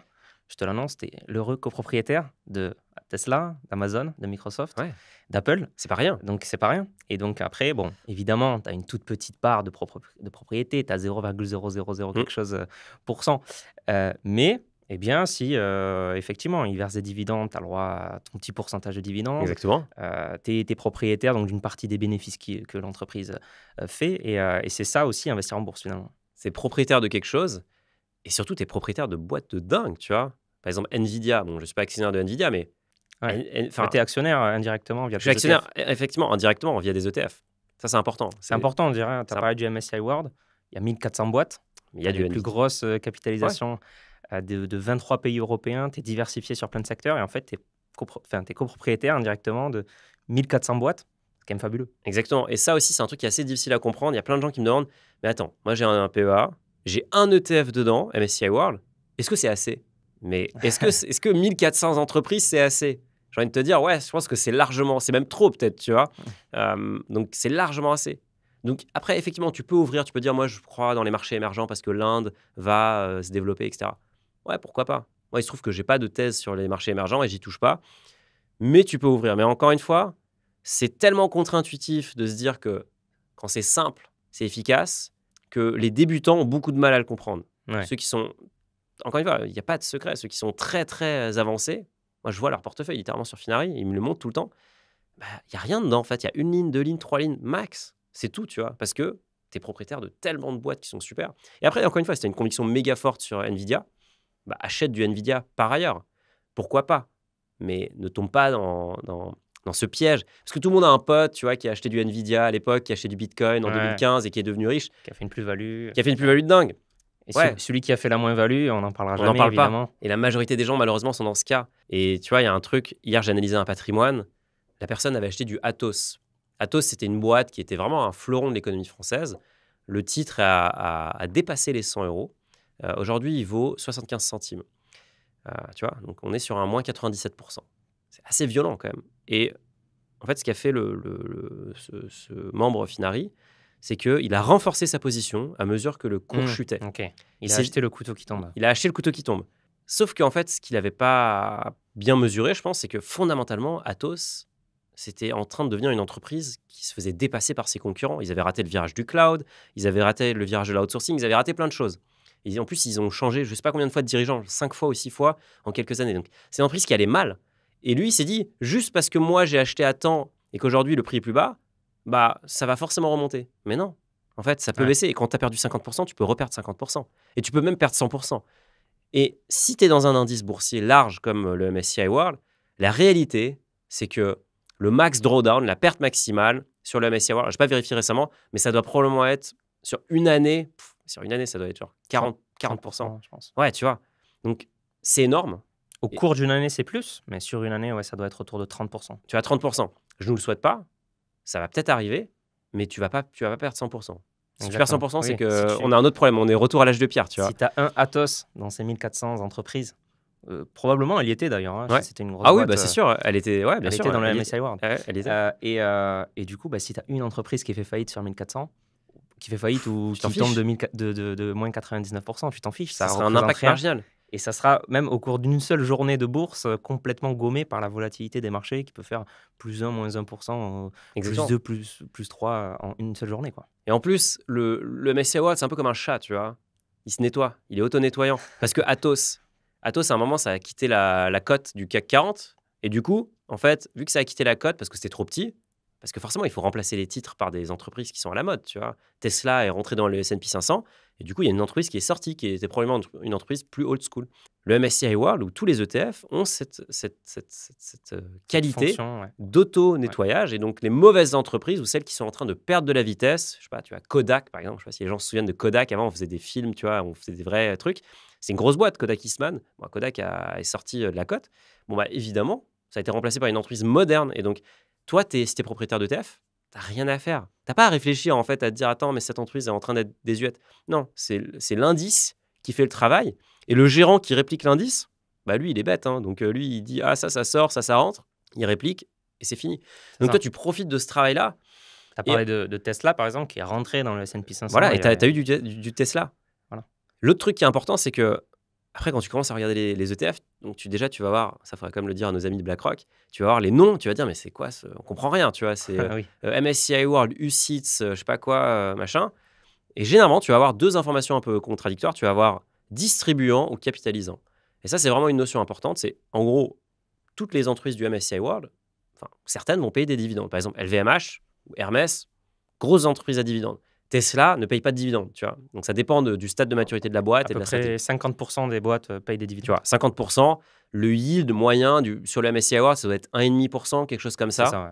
Donc, tu vois, en fait, tu as le choix entre te dire, voilà, moi, Mathieu, j'ai envie de toucher les dividendes. Donc, chaque année, ça dépend, chaque semestre, chaque trimestre, je crois que c'est semestre ça dépend des instruments, en réalité. Je vais toucher les dividendes. En gros, l'émetteur, donc BlackRock, va collecter les dividendes et va me les rendre. Donc ça, c'est la première option, ça c'est un ETF distribuant. L'autre option, c'est de dire, moi je ne veux pas toucher les dividendes, je préfère que les dividendes soient réinvestis dans la valeur de ma part. Et donc ça, c'est un ETF capitalisant. Si tu es dans la logique de, on automatise tout, on fait des virements automatiques, on essaye de passer le moins de temps possible, ETF capitalisant, c'est vraiment la base, parce que du coup, tu réinvestis systématiquement et donc tu génères des intérêts sur des intérêts sur des intérêts. Et sur le long terme, je suis sûr que tu as lu plein d'études sur ça. La différence entre un investisseur qui réinvestit les dividendes et un investisseur qui ne les réinvestit pas, elle est considérable.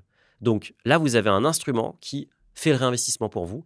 Et en plus, dans le cadre du PEA, ce n'est pas très important, mais dans d'autres enveloppes, il n'y a pas de frottement fiscal grâce à ça. Donc vous évitez un impôt. Donc c'est hyper intéressant. Donc, dans le doute, ETF capitalisant. Et là, franchement, vous avez un instrument hyper bien. Et des ETF capitalisants, les moins chers sur les PEA, la part, elle doit être à moins de 10 €, je pense. 5 €. Ouais. Tu vois, 5 € avec. De BlackRock, je pense. Voilà, celui de BlackRock. Il y en a d'autres, malheureusement, qui sont un peu plus chers. Mais à partir de 5 €, donc littéralement, si tu investis 5 € par mois, tu peux investir dans ton ETF. Et donc, tous les mois, tu vas pouvoir te construire ton petit patrimoine. Et la bonne nouvelle, c'est que généralement, ton salaire va augmenter. Donc, si tu mets 50 € aujourd'hui, dans 10 ans, ça sera probablement plutôt 500, voire 1000 €. Donc, tu accélères ton truc à fond, quoi. Je parlais avec BlackRock, d'ailleurs, ils vont se battre pour nous, investisseurs en ETF, au 0,01% près.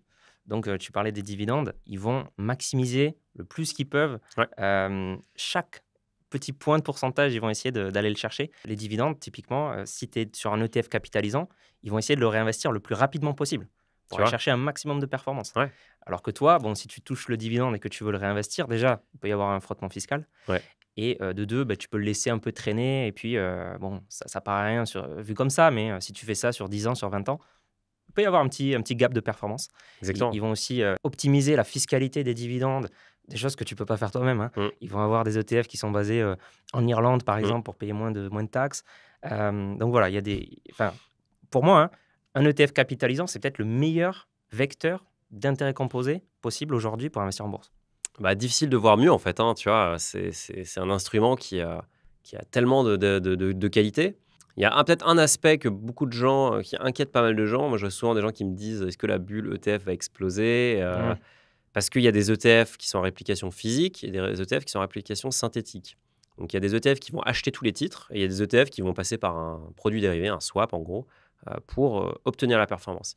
Et malheureusement, dans le PEA, bah, tu es obligé d'avoir des ETF synthétiques. Moi, si j'avais le choix, je prendrais que des ETF physiques parce que là, tu es vraiment dans le plus sûr du sûr. Tu as littéralement l'émetteur détient les titres. Si l'émetteur fait faillite, bah, c'est pas grave. En fait, c'est le dépositaire qui va donner les titres à un autre émetteur et toi, tu récupéreras ton argent. Là, l'ETF dont tu parles, BlackRock et tous les ETF MSCI World dans le PEA, c'est des swaps parce que le PEA ne permet pas d'investir dans les boîtes qui ne sont pas en l'Union européenne. C'est un peu, voilà, c'est une règle, elle est ce qu'elle est. Maintenant, ça reste un produit dérivé qui est très simple. On est très loin en fait de ce qui a généré la crise des subprimes, les crédits default swap et tout, les mortgage-backed securities. Donc, c'est vraiment un produit qui est très simple. Et encore une fois, moi, je vois beaucoup de gens se focaliser là-dessus plutôt qu'en fait de voir que dans l'absolu, tous les investisseurs, même les plus sophistiqués, utilisent cet instrument. Donc, il y a quand même eu une due diligence, il y a une recherche très profonde. BlackRock n'a aucun intérêt à mettre une espèce de bombe à retardement dans ses Mmh. propres produits. Ils ont qu'un intérêt, c'est de collecter au maximum, ce qui gagne des frais là-dessus. Des frais qui sont très bas, mais bon, eux, il y a Et, tellement de volume que ça et de finit. soigner leur réputation et Soigner d'avoir leur des réputation. ETF qui sont solides, quoi. Donc, il n'y a jamais eu de défaut de gros émetteurs d'ETF à date, tu vois. Donc, ça ne devrait pas être un frein. C'est important de regarder, c'est important de comprendre, encore une fois, Mmh. mais ça ne devrait pas être un frein. Et je ne sais pas pourquoi il y a une tendance humaine de toujours voir le négatif, l'effondrement, la bulle, le truc. Ah, c'est un bien, hein. C'est un biais, On mais va en parler statistiquement, des encore biais une fois, d'ailleurs. tu vois, ce n'est pas arrivé. Donc, enfin, pourquoi passer du temps là-dessus? C'est peut-être le biais de négativité. Mais justement, je parlais avec BlackRock, hein. J'ai Tu as beaucoup parlé avec j'ai BlackRock. j'ai interviewé BlackRock. Donc. Mais ce qu'on disait, c'est que les ETF synthétiques, en fait, ils ont quand même un panier de substitution Tout à fait. d'actions européennes. Oui. Et en fait, ils vont échanger la performance avec l'indice qui réplique de manière journalière pour s'assurer qu'en fait, si un jour la contrepartie, tu disais, hein, faisait faillite ou ne remplissait pas son cahier des charges, bah, en fait, on perd la performance d'une seule journée en bourse, ce qui est Ça va. relativement faible. Et en plus de ça, ils vont avoir des titres qui sont le plus corrélés possible à l'indice qu'ils vont répliquer. Donc, si ça se trouve, le panier de substitution va quand même avoir une performance intéressante sur la journée qu'on aurait perdue. Et enfin, ceux avec qui ils font le swap, c'est des gros noms, c'est des grosses banques. Ouais. C'est du JP Morgan, c'est du BNP Paribas, c'est des acteurs qui sont relativement solides. Et si un jour, ils faisaient faillite, ces gros acteurs-là, bah, si nous, on a juste perdu une seule journée de bourse, on peut être relativement content, quoi. C'est qu'on a quand même pas eu une énorme perte. Donc voilà, ETF synthétique, ETF physique, effectivement, tu as raison de préciser. On a parlé aussi ETF capitalisant, Mm. ETF distribuant. Juste pour ceux qui nous écoutent, je précise aussi, le PEA, c'est quelque chose que tourne dans une banque, N'importe quelle banque. un courtier en ligne, Ouais. une banque en ligne. C'est relativement simple. C'est pour donner un peu de concret, peut-être pour ceux qui ne sont pas encore passés à l'action. Mais c'est vraiment, tu fais une démarche, ça prend 10 minutes. 10 minutes, je pense. Ouais. Ton PEA est ouvert peut-être 2-3 jours après. Ouais. Tu fais un versement dessus et puis là, tu cherches ton ETF. Tu as un gros bouton acheter, vendre et ça prend aussi 10 minutes si tu sais bien le faire. Bon, ça Et peut tu as des prendre. tutos, je pense, sur Internet T'as qui des tutos sur t'expliquent Internet. pas à pas comment faire. Et acheter un ETF, ça se fait en une fraction de seconde. Une fois que tu appuies sur acheter, ça part. Ouais. Et après, on va te dire, oui, mais attends, il y a les ordres au marché, il y a les ordres limites, il y a les ordres C'est machin. un truc. Faites Encore un une ordre au fois. marché, les gars. Enfin, Ouais, vous prenez encore pas une la fois, tête. faites simple. Faites simple. Tu as commencé à parler un peu des différents biais cognitifs. Ouais. On a dit, ben voilà, ne pas se croire supérieur au marché ou ne pas se dire que je suis meilleur que les autres et que je vais faire mieux. Et donc, du coup, rester sur des ETF, c'est très bien. Donc, ça, c'est le biais de supériorité illusoire. On a parlé du biais négativité. Il y a un biais aussi, il y a un truc quand même fabuleux en bourse, c'est que moins t'en fais, plus t'es passif, Ouais. plus tu vas gagner de Ouais. temps et d'argent. On a dit, hein, investir tous les mois de manière relativement simple, automatisé, diversifié avec un ETF. tu vas te placer parmi les 10% des investisseurs les plus performants sur le long terme, vu, tu en as parlé, hein, l'étude Spiva avec les géants Mm. professionnels qui n'arrivent pas à faire mieux que leur marché. Donc ça, c'est quand même un truc incroyable. Un truc que, voilà, si vous débutez en finance personnelle en investissement, il faut que vous vous rendiez compte. Vous avez le meilleur de la perf à un clic et vous allez pouvoir battre des pros qui passent leur temps à essayer de battre le marché. Exactement. Et votre seule mission, c'est de faire autre chose. Exactement. Donc tu vois, tu vas me dire, c'est paradoxal parce que Finari, c'est un outil qui permet de suivre ton patrimoine. Paradoxalement, moins tu suis ton patrimoine, mieux tu te portes. À condition évidemment d'avoir mis en place, tu vois, les bonnes choses.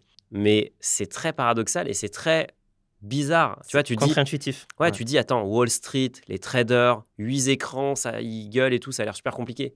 Ouais, parce qu'ils font un truc qui est complètement différent. Ça n'a rien à voir avec ce que tu fais. Et la plupart des traders, d'ailleurs, ne sont pas des traders pour compte propre. Ils sont vraiment littéralement là pour faciliter des échanges. Tu vois, BlackRock a besoin d'acheter un titre. Bon, bah oui, il faut qu'il y ait un trader qui exécute un ordre. Et encore, généralement, c'est pas des humains, c'est des machines qui exécutent les ordres. Mais la plupart des traders ne sont pas comme dans, je sais pas, Wall Street, Gordon Gekko en train de, tu vois, d'hurler, Ouais. d'acheter, de vendre. Et C'est là, même, juste des opérateurs qui font c'est des des transactions. c'est des On opérateurs. leur demande, en fait. Voilà, on leur demande. Et après, surtout, ils ont un niveau de complexité qui est énorme par rapport à un investisseur particulier. Donc forcément, ouais, ils peuvent gagner beaucoup d'argent. Et ouais, peut-être qu'ils vont faire des trades qui sont extrêmement risqués avec souvent des dérivés en réalité. Mais c'est leur métier. Et ils font ça depuis 5, 10, 20 ans. Il y a énormément d'outils, de systèmes qui les entourent. En particulier, honnêtement, tu n'as aucune chance face à ces gens-là. Ouais. Donc pourquoi tenter? Ça sert à rien, comme tu l'as dit. Si tu es passif, si tu es patient, tu as la meilleure perf. Il y a une étude, bon, c'est un peu, une arnaque ce truc, mais en réalité, ça résume bien. Il y a eu un article un jour qui disait qu'une banque américaine avait regardé les comptes les plus rentables de parmi ses clients. En fait, Fidelity, là, la voilà, marque. fidélité.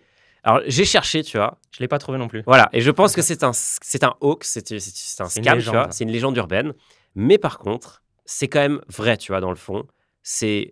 Donc, c'était les clients qui étaient décédés qui étaient les plus performants parce que ils pouvaient rien faire, quoi. Et c'est un peu ça, tu vois. C'est reste dans le marché. Et donc, il y a cette citation, c'est time in the market beats timing the market. C'est plus tu es dans le marché, mieux tu te portes. Et c'est beaucoup mieux d'être dans le marché que d'essayer de battre le marché. Et c'est ça le truc, tu vois. Et je vois tout le temps aussi ces mèmes, tu vois, c'est genre des boomers qui ont acheté leurs appartements pour 2 € il y a 50 ans. Bah, c'est un peu pareil, tu vois. Si tu achetais la bourse il y a 50 ans, bah, tu te disais, ouais, ça a l'air cher aujourd'hui. Mais c'était très, très content, tu vois. Tu es très, très content d'avoir explosé ta perf. Il y a des fortes chances que tu as triplé, quadruplé ton capital sans rien faire. Je crois que c'était ceux qui étaient décédés et aussi ceux qui avaient oublié leur mot de passe. Voilà. Donc voilà, oubliez vos mots de passe en fait. Et ne cliquez pas sur mot de passe oublié. Mais je pense que tu vois, avant d'oublier tout ça, il faut quand même passer par la case vérification. Tu vois, dans l'avion, ils disent vérification de la porte opposée. Ouais. Bah, faut vérifier votre patrimoine. Parce que si vous êtes débutant, franchement, vous êtes dans la meilleure posture. Vous allez pouvoir faire quelque chose de très propre, là, ce qu'on vient de vous décrire. C'est le setup le plus propre qui existe, le plus simple. Et après, quand vous allez avoir plus d'argent, vous allez ajouter des strats. Mais pour l'instant, vous êtes sur le setup le plus propre, le plus optimisé. Si vous êtes déjà plus avancé, il y a quand même des fortes chances que vous avez déjà un patrimoine. Et donc là, il faut absolument vérifier que ce que vous avez en magasin, ça a vraiment sa place. On ne peut pas fermer les yeux. Et donc, ça veut dire vérifier votre PEA, vérifier votre assurance vie, vérifier votre épargne retraite, vérifier tout simplement combien de cash vous avez sur vos livrets. Combien de frais vous payez? Combien de frais vous payez? Vous pouvez le faire, en fait, c'est assez simple. Vous pouvez regarder les documents d'information. Bon, il se trouve que personne n'a envie de regarder ce qu'on appelle un DIC, même si on va nous dire que c'est relativement simple. C'est vrai, quand on comprend, c'est bien fait, mais c'est abstrait, quoi. Déjà, il faut aller sur le site, télécharger le DIC, on n'est jamais sûr que c'est le bon. Après, il faut regarder les frais dans la section, c'est un peu bizarre. Il y a plein de types de frais. Pourquoi il y a des frais courants? Pourquoi il y a des frais machin? Il y a des scénarios. Il y a des scénarios. Voilà, c'est ça. C'est si vous sortez au bout d'un an, qu'est-ce qui se passe et tout. Donc, c'est complexe. Donc, c'est vrai que sur Finari, on a fait un outil qui permet de scanner les frais automatiquement. Et donc, vous allez voir les frais de vos fonds et les frais de vos contrats. Et là, attention, si vous ne l'avez jamais fait et que vous avez ouvert un contrat un peu pourri dans une vieille banque, asseyez-vous. Ça va mal se passer. Ouais. La bonne nouvelle, c'est qu'il ne faut surtout pas être pétrifié. Il ne faut pas faire comme notre ami Athos, qui a fait moins 98%, qui a été figé. Ce n'est pas parce que vous avez fait un mauvais choix que vous ne pouvez pas vous en remettre. Moi, j'ai fait plein d'erreurs en tant qu'investisseur. J'ai fait beaucoup, beaucoup d'erreurs. J'ai appris à chaque fois. Je n'ai pas fait d'erreurs mortelles. Et ça, c'est le plus important. Parce que je n'ai jamais pris des positions complètement débiles. J'ai fait des erreurs, j'ai appris, et je me suis surtout donné comme règle de ne jamais reproduire cette erreur-là. Tu vois, donc j'ai cru que j'allais battre le marché, j'ai perdu, donc je suis passé à l'investissement passif.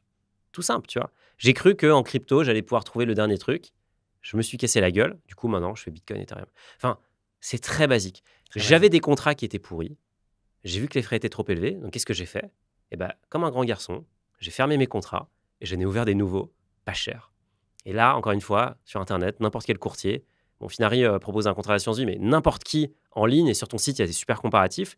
Tu vas voir, tu prends le contrat qui te plaît le plus. Et après, quand les frais sont bas, en réalité, c'est est-ce que, je sais pas, tu aimes bien le site, est-ce que tu te sens à l'aise? C'est ça le choix.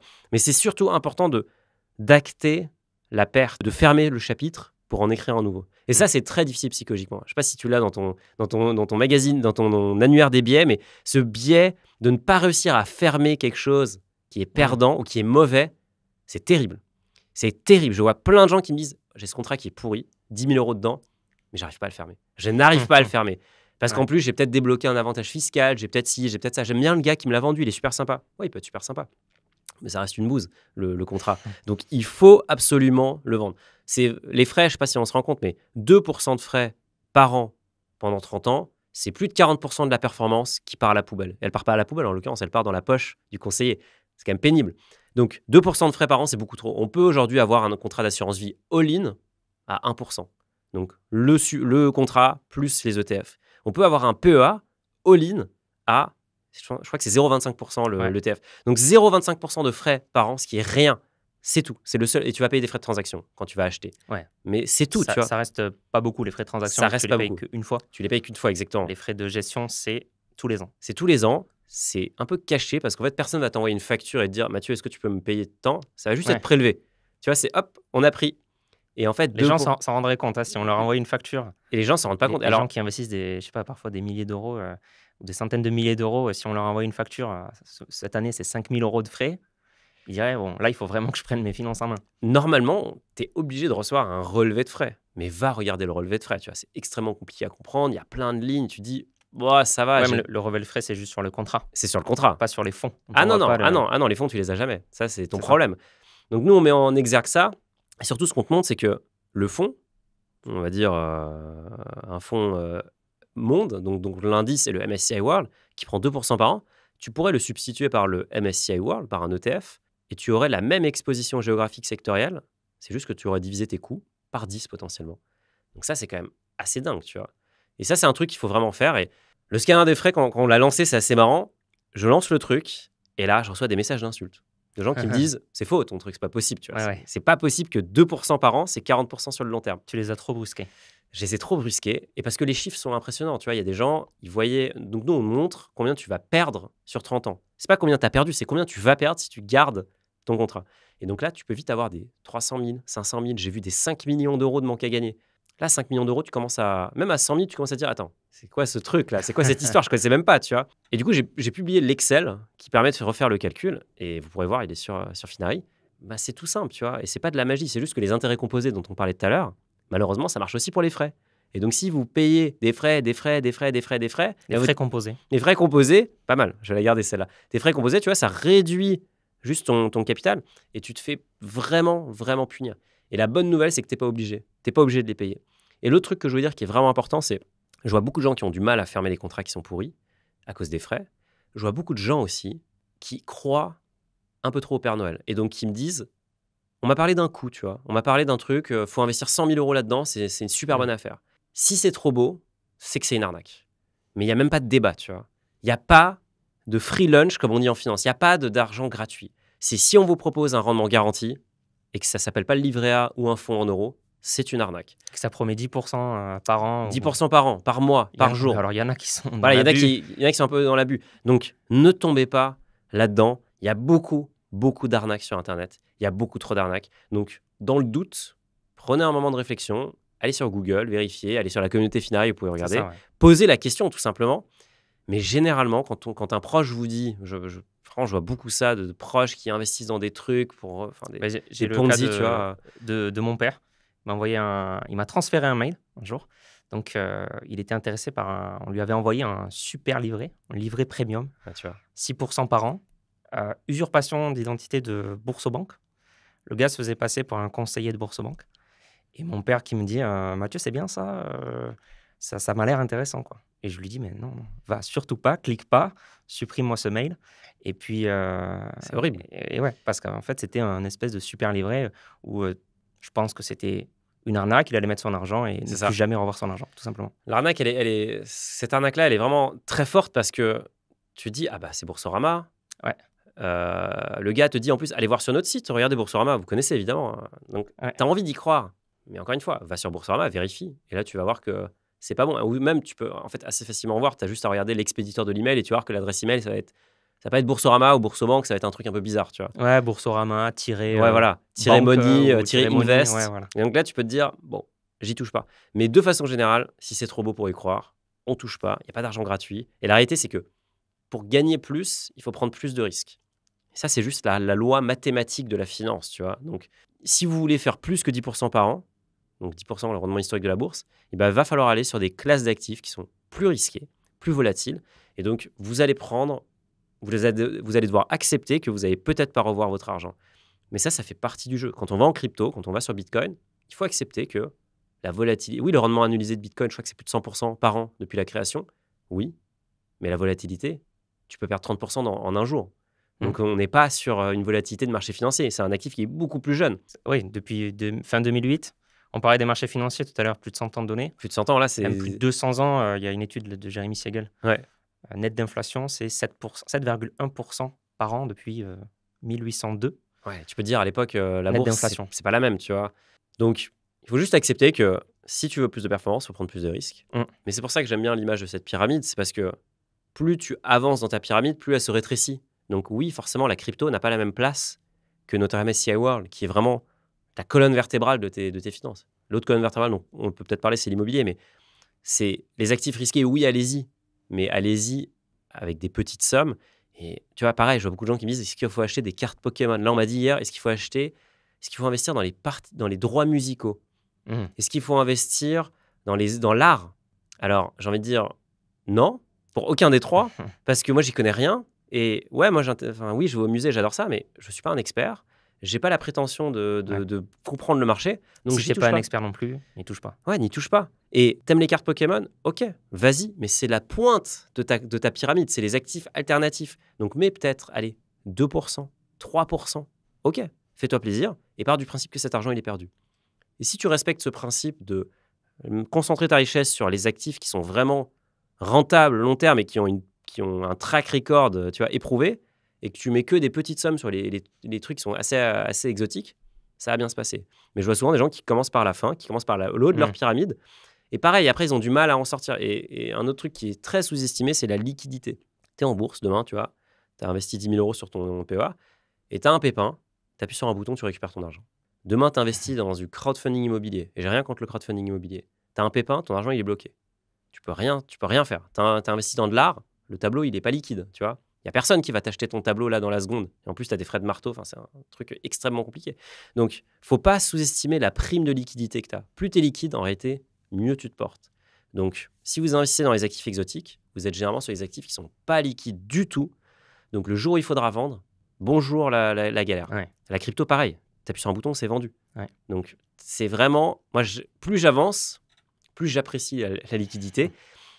Et cash is king, tu vois. Quelqu'un qui a des actifs liquides et qui a quand même un matelas de sécurité qui lui permet aussi de peut-être investir plus quand les marchés baissent, il est roi. Quelqu'un qui a des tonnes d'argent bloqué dans des actifs qui sont complètement illiquides, il est un peu tanké, quoi, tu vois. L'IMO, c'est très illiquide. Ça a d'autres vertus, mais c'est très illiquide.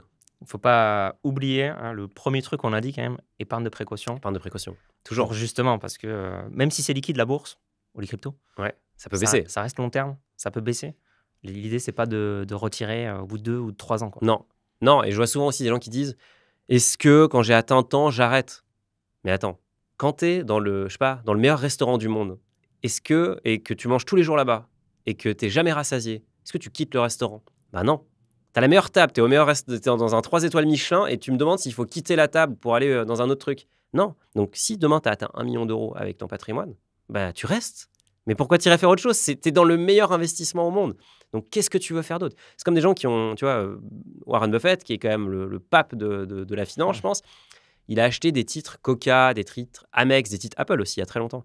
Et on lui demande souvent pourquoi vous ne les vendez pas. Et alors, il en vend régulièrement, mais on lui demande pourquoi vous ne vendez pas la position. Il dit, mais Parce que c'est la meilleure entreprise de son secteur, j'y crois, ma thèse n'a pas changé, donc pourquoi je vendrais cette entreprise? Et l'histoire d'Amex est assez marrante, tu vois, Amex lui rapporte plus de dividendes aujourd'hui que le titre ne lui a coûté à l'époque. Enfin, c'est complètement délirant, tu vois.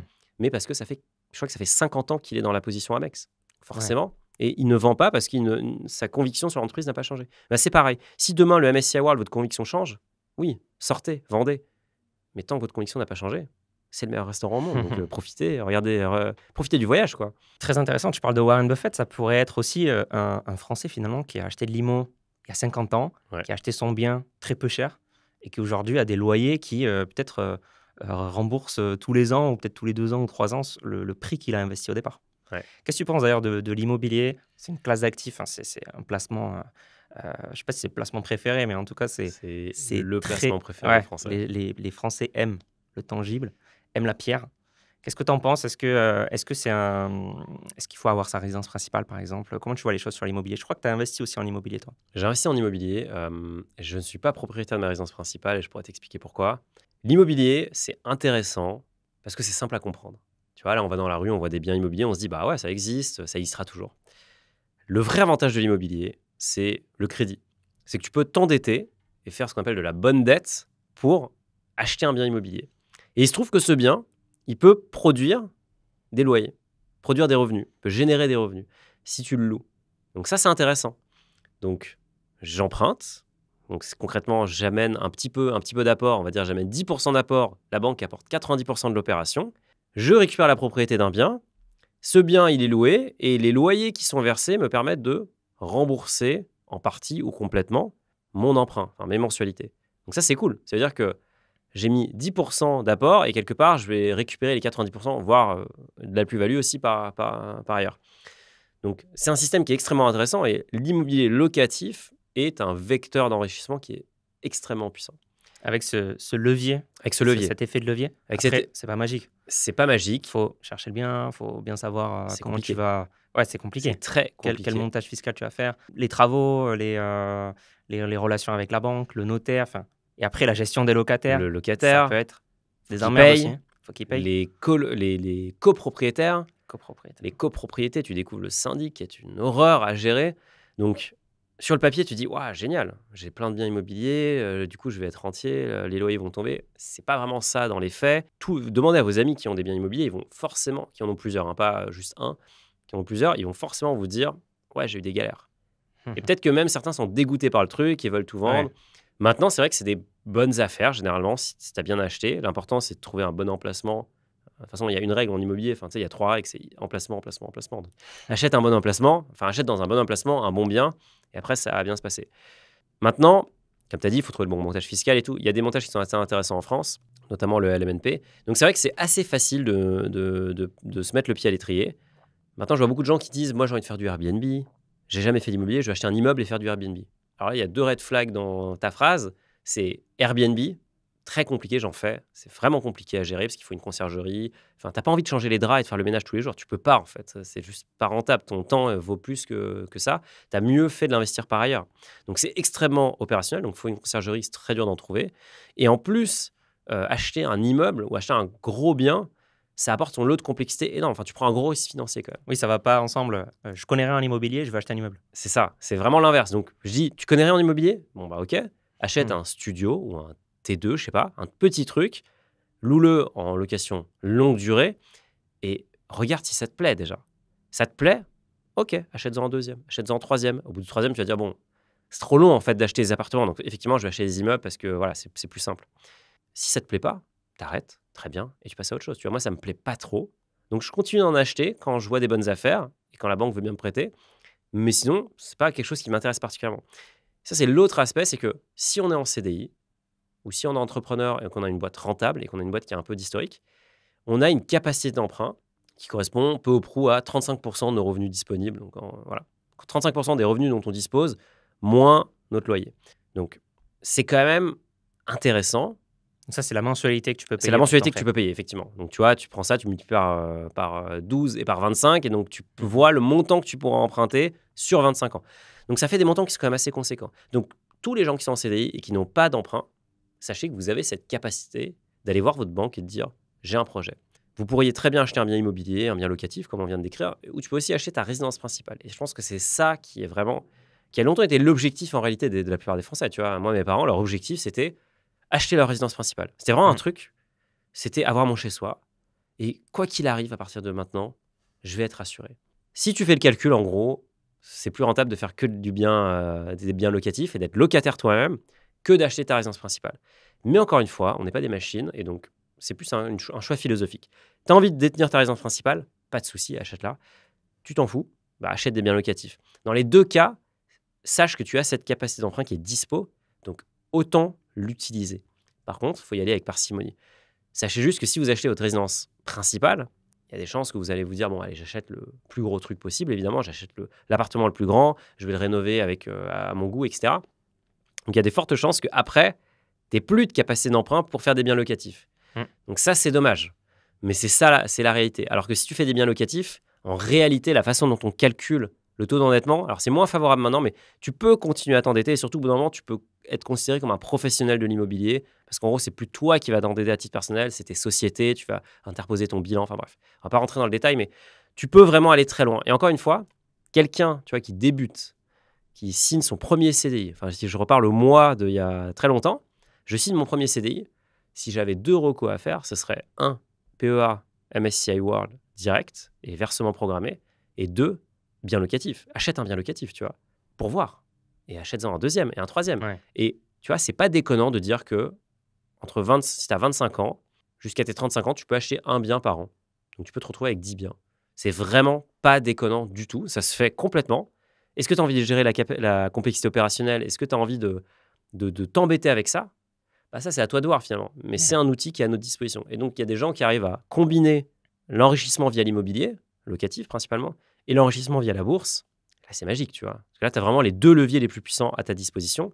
2 piliers de Les l'investissement. c'est les 2 piliers. Tu peux avoir un matelas de sécurité, de l'immobilier, de la bourse, et t'arrêter là.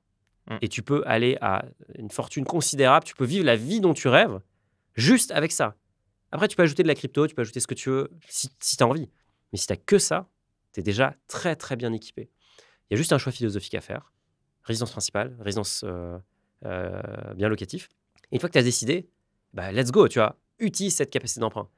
Par contre, il ne faut pas tomber dans le panneau des vendeurs de formation qui disent c'est super simple, c'est méga, tu vois, tu vas juste enchaîner les biens, tu vas avoir les loyers qui vont tomber, tu vas forcément que avoir des biens cash flow positifs. Tu vas mettre 0 apport. Tu vas mettre 0 apport, tu vas gagner 200 € par mois après avoir remboursé ta mensualité. Non, ça, c'est pas vrai. Tu vois.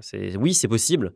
Tu vois, moi, j'ai des biens qui ne sont pas cash flow positifs individuellement, mais au global, effectivement, tous mes biens immobiliers s'équilibrent. Mais les galères que j'ai jamais eu de fuite d'eau dans mon ETF, tu vois. J'ai jamais eu de locataire qui m'a appelé dans mon ETF. Par contre, dans les appartements, j'ai des galères à n'en plus finir. Et là, je pense que je vais en reparler parce que j'ai des galères qui sont lunaires en ce moment. Et tu te dis, le temps passé, l'énergie qui est investie, est-ce que vraiment ça vaut le coup? La bonne nouvelle, c'est qu'il y a d'autres façons de faire de l'immobilier. On peut faire de la pierre papier via de la SCPI. Exactement, ouais. Ça peut être intéressant. On a des clients parfois qui viennent nous voir sur S'investir Conseil qui en ont marre, un peu comme toi. Il y en a plein. Qui en ont marre de leur locataire, de la énième fuite d'eau. Qui vendent tout, tu vois. Qui vendent tout. En plus, il faut vraiment calculer la rentabilité au global. Bien sûr. Net de fiscalité. Ouais. Et c'est très important aussi ce que tu dis, c'est le temps investi aussi dans ton bien immobilier. Parce que la pierre papier, 100% passif, tu n'as rien à faire. Ouais. Mais si tu prices finalement le temps que tu mets, je sais pas, si tu mets 20 heures par mois, si tu calcules, tu mets 20 fois ton taux horaire, entre guillemets, et tu rajoutes ça en charge finalement dans ton bien immobilier, ça peut vraiment gréver sa performance. Alors des fois, il y a vraiment un petit peu comme les assurances-vie aux frais trop élevés qu'on n'a pas envie de se débarrasser parce que le conseiller est sympa ou autre. Là, c'est dur psychologiquement de se débarrasser quand même de son bien immobilier où on peut avoir fait des travaux ou peut-être qu'on a vécu dedans ou autre. Mais pourtant, voilà, si c'est pas rentable aujourd'hui, si c'est vraiment qu'à but aussi financier et que c'est pas rentable, que ça rapporte, on va dire, la pierre papier, ça peut être du 4,5-5% net de fiscalité si c'est bien fait. Aujourd'hui, il y a des super SCPI qui te versent du 7,5 brut. Net, ça peut donner du 5. Voilà, si tu pas de rendement garanti. Ça peut baisser à l'avenir. Ouais, exactement. Mais comme tout investissement, ça comporte des risques. Mais voilà, si ton bien IMO, il te rapporte 2-3% net, aujourd'hui, tu peux très bien le vendre et puis arbitrer, quoi. Ouais. Donc, mais très dur. Très dur à faire. Un autre truc que je vois beaucoup, c'est que, on est en France, pression fiscale maximale. Ça dépend des classements, des années, mais on est le 2e pays le plus taxé au monde En tout cas, le travail est le plus taxé au monde. Je crois que c'est les Norvégiens qui nous battent. Mais bon, il y a à peu près que eux devant nous. Donc, il y a une espèce d'obsession française de baisser ses impôts et de défiscaliser. Défiscaliser, ce n'est pas une stratégie d'investissement. Et je vois beaucoup de gens qui font de l'immobilier défiscalisant. Alors, j'aime pas l'immobilier défiscalisant, je ne vais pas te mentir. On est plutôt d'accord. On est plutôt d'accord là-dessus, je pense. Parce que l'immobilier défiscalisant, sur le papier, c'est génial. C'est t'investis dans un bien, tu peux déduire une partie de l'investissement de tes impôts pendant une certaine période. Le bien, en plus, il est clé en main. En plus, c'est du neuf, donc c'est super simple. Les normes énergétiques sont super, etc. Oui, mais comme tu l'as dit, il faut calculer la rentabilité de l'opération au global. Donc, une fois que tu auras, entre l'achat et la revente du bien 15 ans plus tard, on va dire, ou 20 ans plus tard, est-ce que tu auras fait mieux qu'un bien dans l'ancien sans l'avantage fiscal? Est-ce que tu auras fait mieux que la bourse? Je peux déjà te dire, la réponse, c'est non. C'est non. Et le seul qui va gagner dans l'histoire, c'est le conseiller qui t'a vendu le bien, parce qu'il prend une marge, il prend un upfront qui est énorme, il prend une com à la vente, tu vois, au moment où tu signes. Et après, lui, c'est plus son problème. 3 à 7% du bien. 3 à 7%. Et donc, c'est fou, tu vois. Ça, c'est un prix que tu payes. Tu l'achètes trop cher, en fait, ton bien immo. Tu l'achètes trop cher parce que déjà, c'est du neuf. Donc, le neuf est toujours trop cher, largement surpricé. Et en plus, tu vas avoir un problème, c'est que tout le monde va avoir la même thématique fiscale. Donc, tu vois, il y a 3, 6, 9 ans, en gros, sur les Pinel, ou il y a 12 ans aussi maintenant. Mais on va dire tout le monde vend au bout de 9 ans. Et donc, qu'est-ce qui va se passer au bout de 9 ans? Il va y avoir 5 fois le même appartement en vente sur tous les sites. Ah, voilà, génial. Donc, qu'est-ce qui va se passer? Les prix vont baisser, forcément. Et moi, je l'ai vu, tu vois, mes parents ont un Pinel. C'est un Pinel à Lyon. Lyon, alors les prix ont un peu baissé, mais Lyon, les prix ont explosé sur les 15 dernières années. S'ils avaient acheté, j'ai calculé la rente, le manque à gagner pour eux, c'est terrible, tu vois. Mais s'ils avaient acheté n'importe quoi à Lyon, ils auraient fait x2 en gros. Là, aujourd'hui, ils revendent le bien au prix auquel ils l'ont acheté. Ok, donc aucune plus-value en 15 ans. Aucune plus-value. C'est un truc de dingue quand même. Donc c'est un énorme manque à gagner en fait. C'est un énorme manque à gagner. Alors ils ont baissé leurs impôts, super.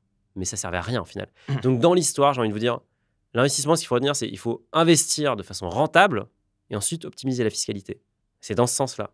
La fiscalité, c'est pas une finalité. D'ailleurs, c'est un bon test. Tu demandes à quelqu'un, et c'est quoi ton objectif? S'il te dit défiscaliser, tu peux déjà arrêter d'écouter ses conseils parce que c'est quelqu'un qui ne connaît pas fondamentalement l'investissement. Ouais. Je vous dis pas qu'il faut payer les impôts sans essayer d'optimiser. Il faut évidemment rester dans le cadre légal, tu vois. Il y a plein de choses à faire. Mais encore une fois, les investissements les plus rentables sont quand même beaucoup plus intéressants. Et mieux vaut payer plus d'impôts parce que tu as gagné plus que juste, tu vois, baisser ta fiscalité, d'avoir un manque à gagner.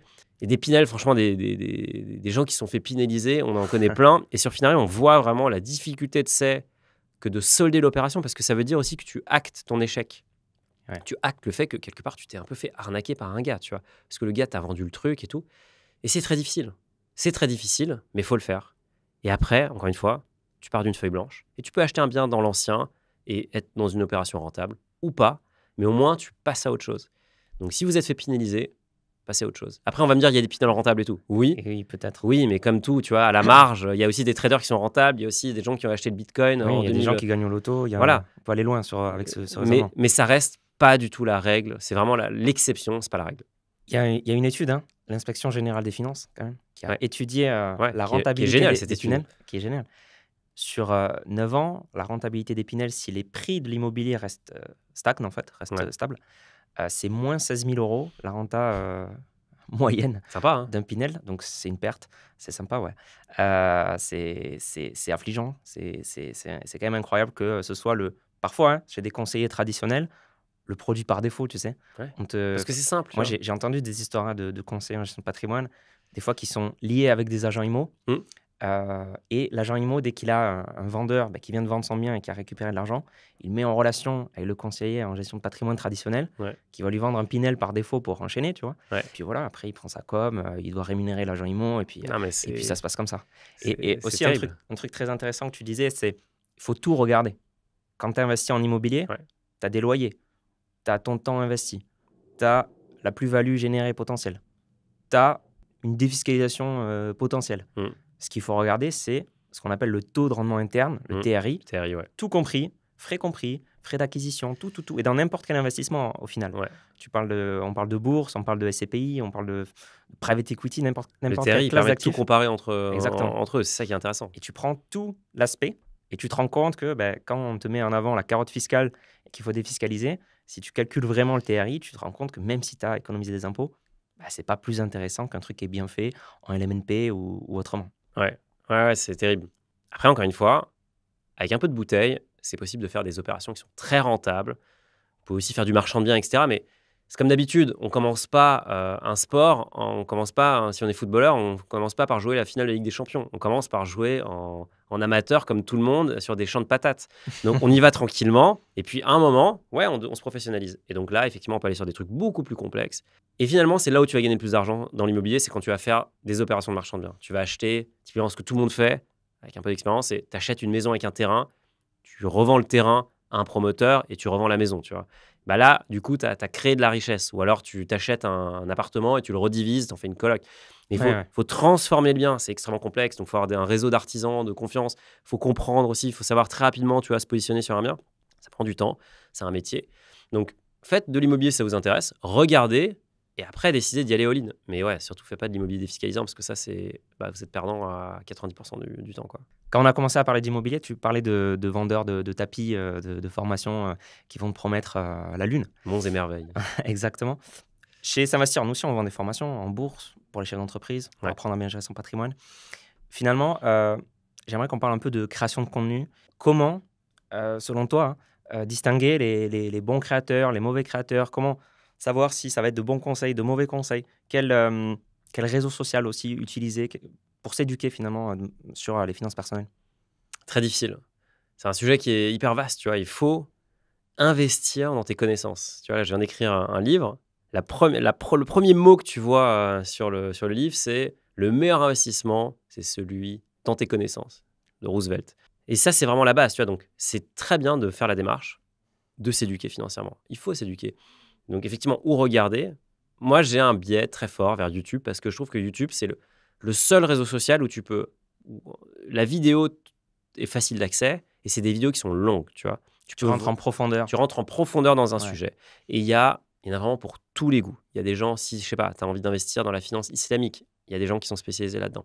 Si tu as envie si tu es une femme et tu veux plutôt que ce soit une femme qui t'explique le truc, eh ben, il y a des vidéos de femmes qui sont super, tu vois. Enfin, il y en a pour tous les goûts. Et donc, comment tu fais ton choix? Mais encore une fois, c'est assez simple en gros. Tu regardes si le mec te vend Monts et Merveilles, est-ce qu'il te vend le nouveau shitcoin à la mode? Est-ce qu'il te dit il va te donner les 4 actions qui vont exploser sur 2024? Si c'est ça, oublie, tu peux passer ton chemin. Si par contre, ça va être juste des concepts de base, ce que tu fais sur ta chaîne, ce que je fais sur ma chaîne, en fait, c'est là que tu dois partir. Et je pense qu'il faut regarder ces vidéos-là. Sur nos chaînes, par exemple, il y en a plein d'autres, tu vois. Si tu veux regarder la crypto, je sais pas, tu regardes la chaîne de Hasher. Moi, je regardais beaucoup de chaînes américaines. Et en réalité, j'ai créé la chaîne Finari parce que j'étais frustré qu'en France, on n'avait pas des contenus aussi bons qu'aux États-Unis. Et les Américains ont des contenus qui sont dingues, tu vois, qui sont hyper, hyper bons. Les Américains sont beaucoup plus éduqués financièrement que nous. Donc, tu peux regarder ces contenus-là de chaînes qui sont sérieuses, mais je pense qu'en parallèle, il faut aussi s'éduquer. Et donc, il faut lire les études. Il faut regarder l'étude Spiva pour comprendre. Et surtout, il faut pratiquer au bout d'un moment, tu vois. C'est bien de regarder, d'essayer de comprendre, attends, quel ETF, le iShares, il est moins cher que le Amundi sur le Mmh. MSCI World, mais Mmh. du coup, c'est quoi l'arnaque et tout? C'est bien, mais au bout d'un moment, il faut y aller, tu vois. On peut y aller progressivement, On hein. peut y On l'a aller vu, hein. progressivement. Avec 5 € on peut débuter. Exactement. Et il y a un autre truc que tu vois, j'ai fait chez Finari parce que j'étais frustré. Moi, j'avais un conseiller, très sympa, je le salue, mais nos intérêts n'étaient pas alignés parce que lui était commissionné sur ce qu'il me vendait. Donc d'ailleurs, il m'avait proposé un Pinel, j'avais dit non. OK. Et donc j'étais frustré, tu vois, de ne pas pouvoir échanger avec d'autres gens pour savoir si, tu vois, pour eux, le Pinel, c'était intéressant. J'en savais rien, en fait. Où j'allais sur Internet, j'avais que des pubs de gars qui me disaient que c'était génial. Et donc, pendant mes études, enfin, les gens, mes petits copains des études, eux, ils s'en foutaient de l'investissement. Ma famille s'y intéressait pas. J'avais très peu de potes qui s'y intéressaient. Donc, je me suis dit, je vais créer un forum, tu vois. Et c'est le truc qu'on a créé au tout début de Finari. Je vais créer un forum où on va pouvoir discuter entre investisseurs. On n'a rien à se vendre. On a juste des conseils à se partager, tu vois, des retours d'expérience. Et le forum Finari, aujourd'hui, il est énorme. Ça dépend des études, mais en gros, c'est selon moi le plus gros forum finance de France. Et ce qui est trop bien, c'est que tu vas avoir des avis sans biais sur est-ce que Bourse Direct, c'est un bon courtier?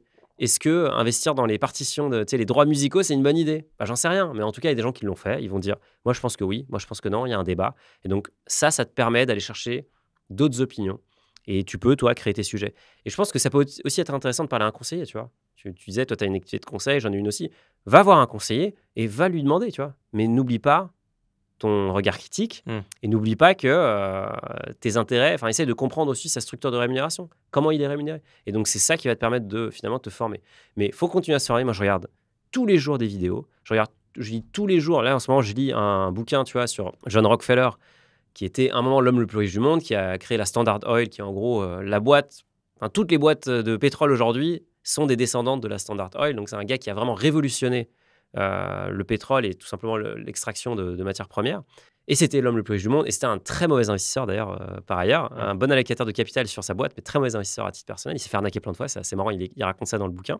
Mais tu vois, je continue de me former parce qu'en fait, j'ai envie de comprendre comment quelqu'un, par exemple, a vu avant tout le monde que le pétrole, ça allait devenir une industrie évidente. Tu vois, lui, il est devenu l'homme le plus riche du monde avant que les voitures existent.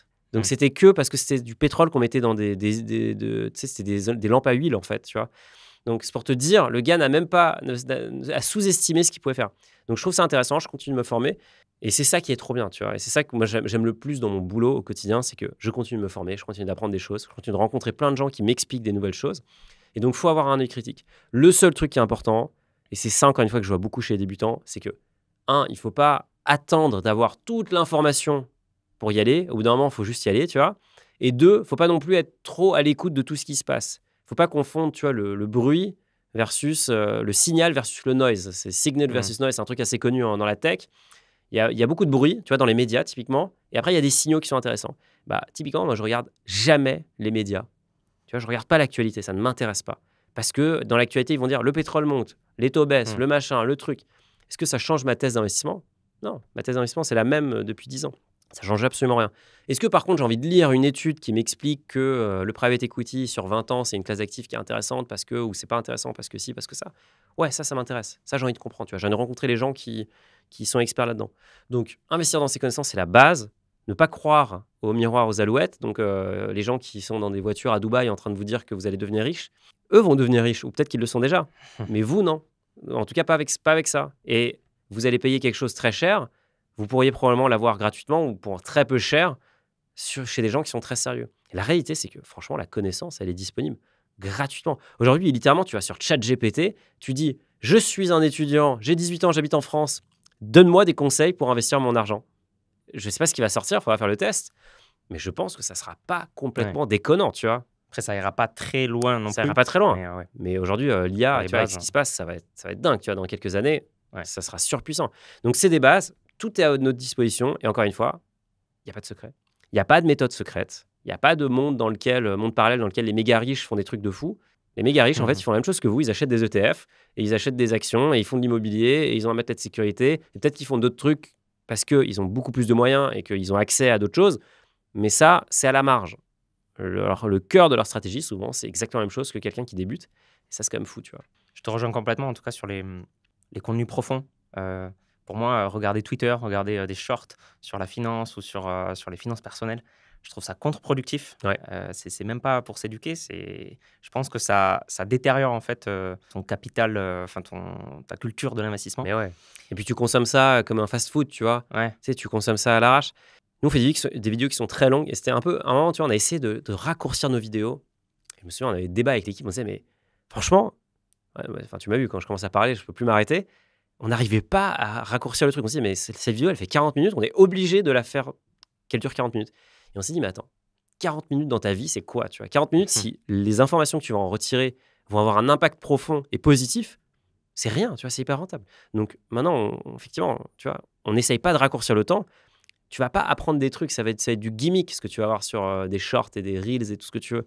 C'est peut-être intéressant, tu vois, mais ça reste anecdotique. Il faut que tu ailles en profondeur, il faut que tu te formes. Et encore une fois, au bout d'un moment, il faut juste y aller. Il faut faire ses premiers investissements. Il ne faut pas tout remettre en question tout le temps. Tu vois, il faut aussi un peu trust the process, il faut faire confiance au processus. Moi, aujourd'hui, j'ai du recul. Donc oui, je me sens à l'aise, tu vois, quand le marché s'est explosé la tête pendant le Covid. Moi, j'étais hyper serein. Ça ne m'inquiétait pas du tout. Parce que j'avais déjà vécu la crise des subprimes. Donc littéralement, je bossais en finance et je voyais le truc s'effondrer. J'avais l'impression que le monde allait s'arrêter. Je n'allais jamais pouvoir trouver un job parce que je suis persuadé que c'était la crise pour toujours. Donc, j'ai déjà vécu ça. Donc, ça, c'est l'expérience. Rien ne remplace l'expérience. Mais ça, je l'ai eu parce que j'avais aussi l'argent investi. Donc, j'ai vu mon compte faire moins 50% et j'ai vu que j'avais appuyé sur le bouton pour vendre et j'avais regretté. Et maintenant, je ne le fais plus, tu vois. Mais donc, il faut se faire ces expériences. Il faut accepter qu'on va apprendre et que ça ne va pas forcément être super fun. Mais en même temps, c'est ça qui va nous donner les learnings, les apprentissages qui permettront derrière de devenir un bon investisseur. Et franchement, c'est à la portée de tout le monde.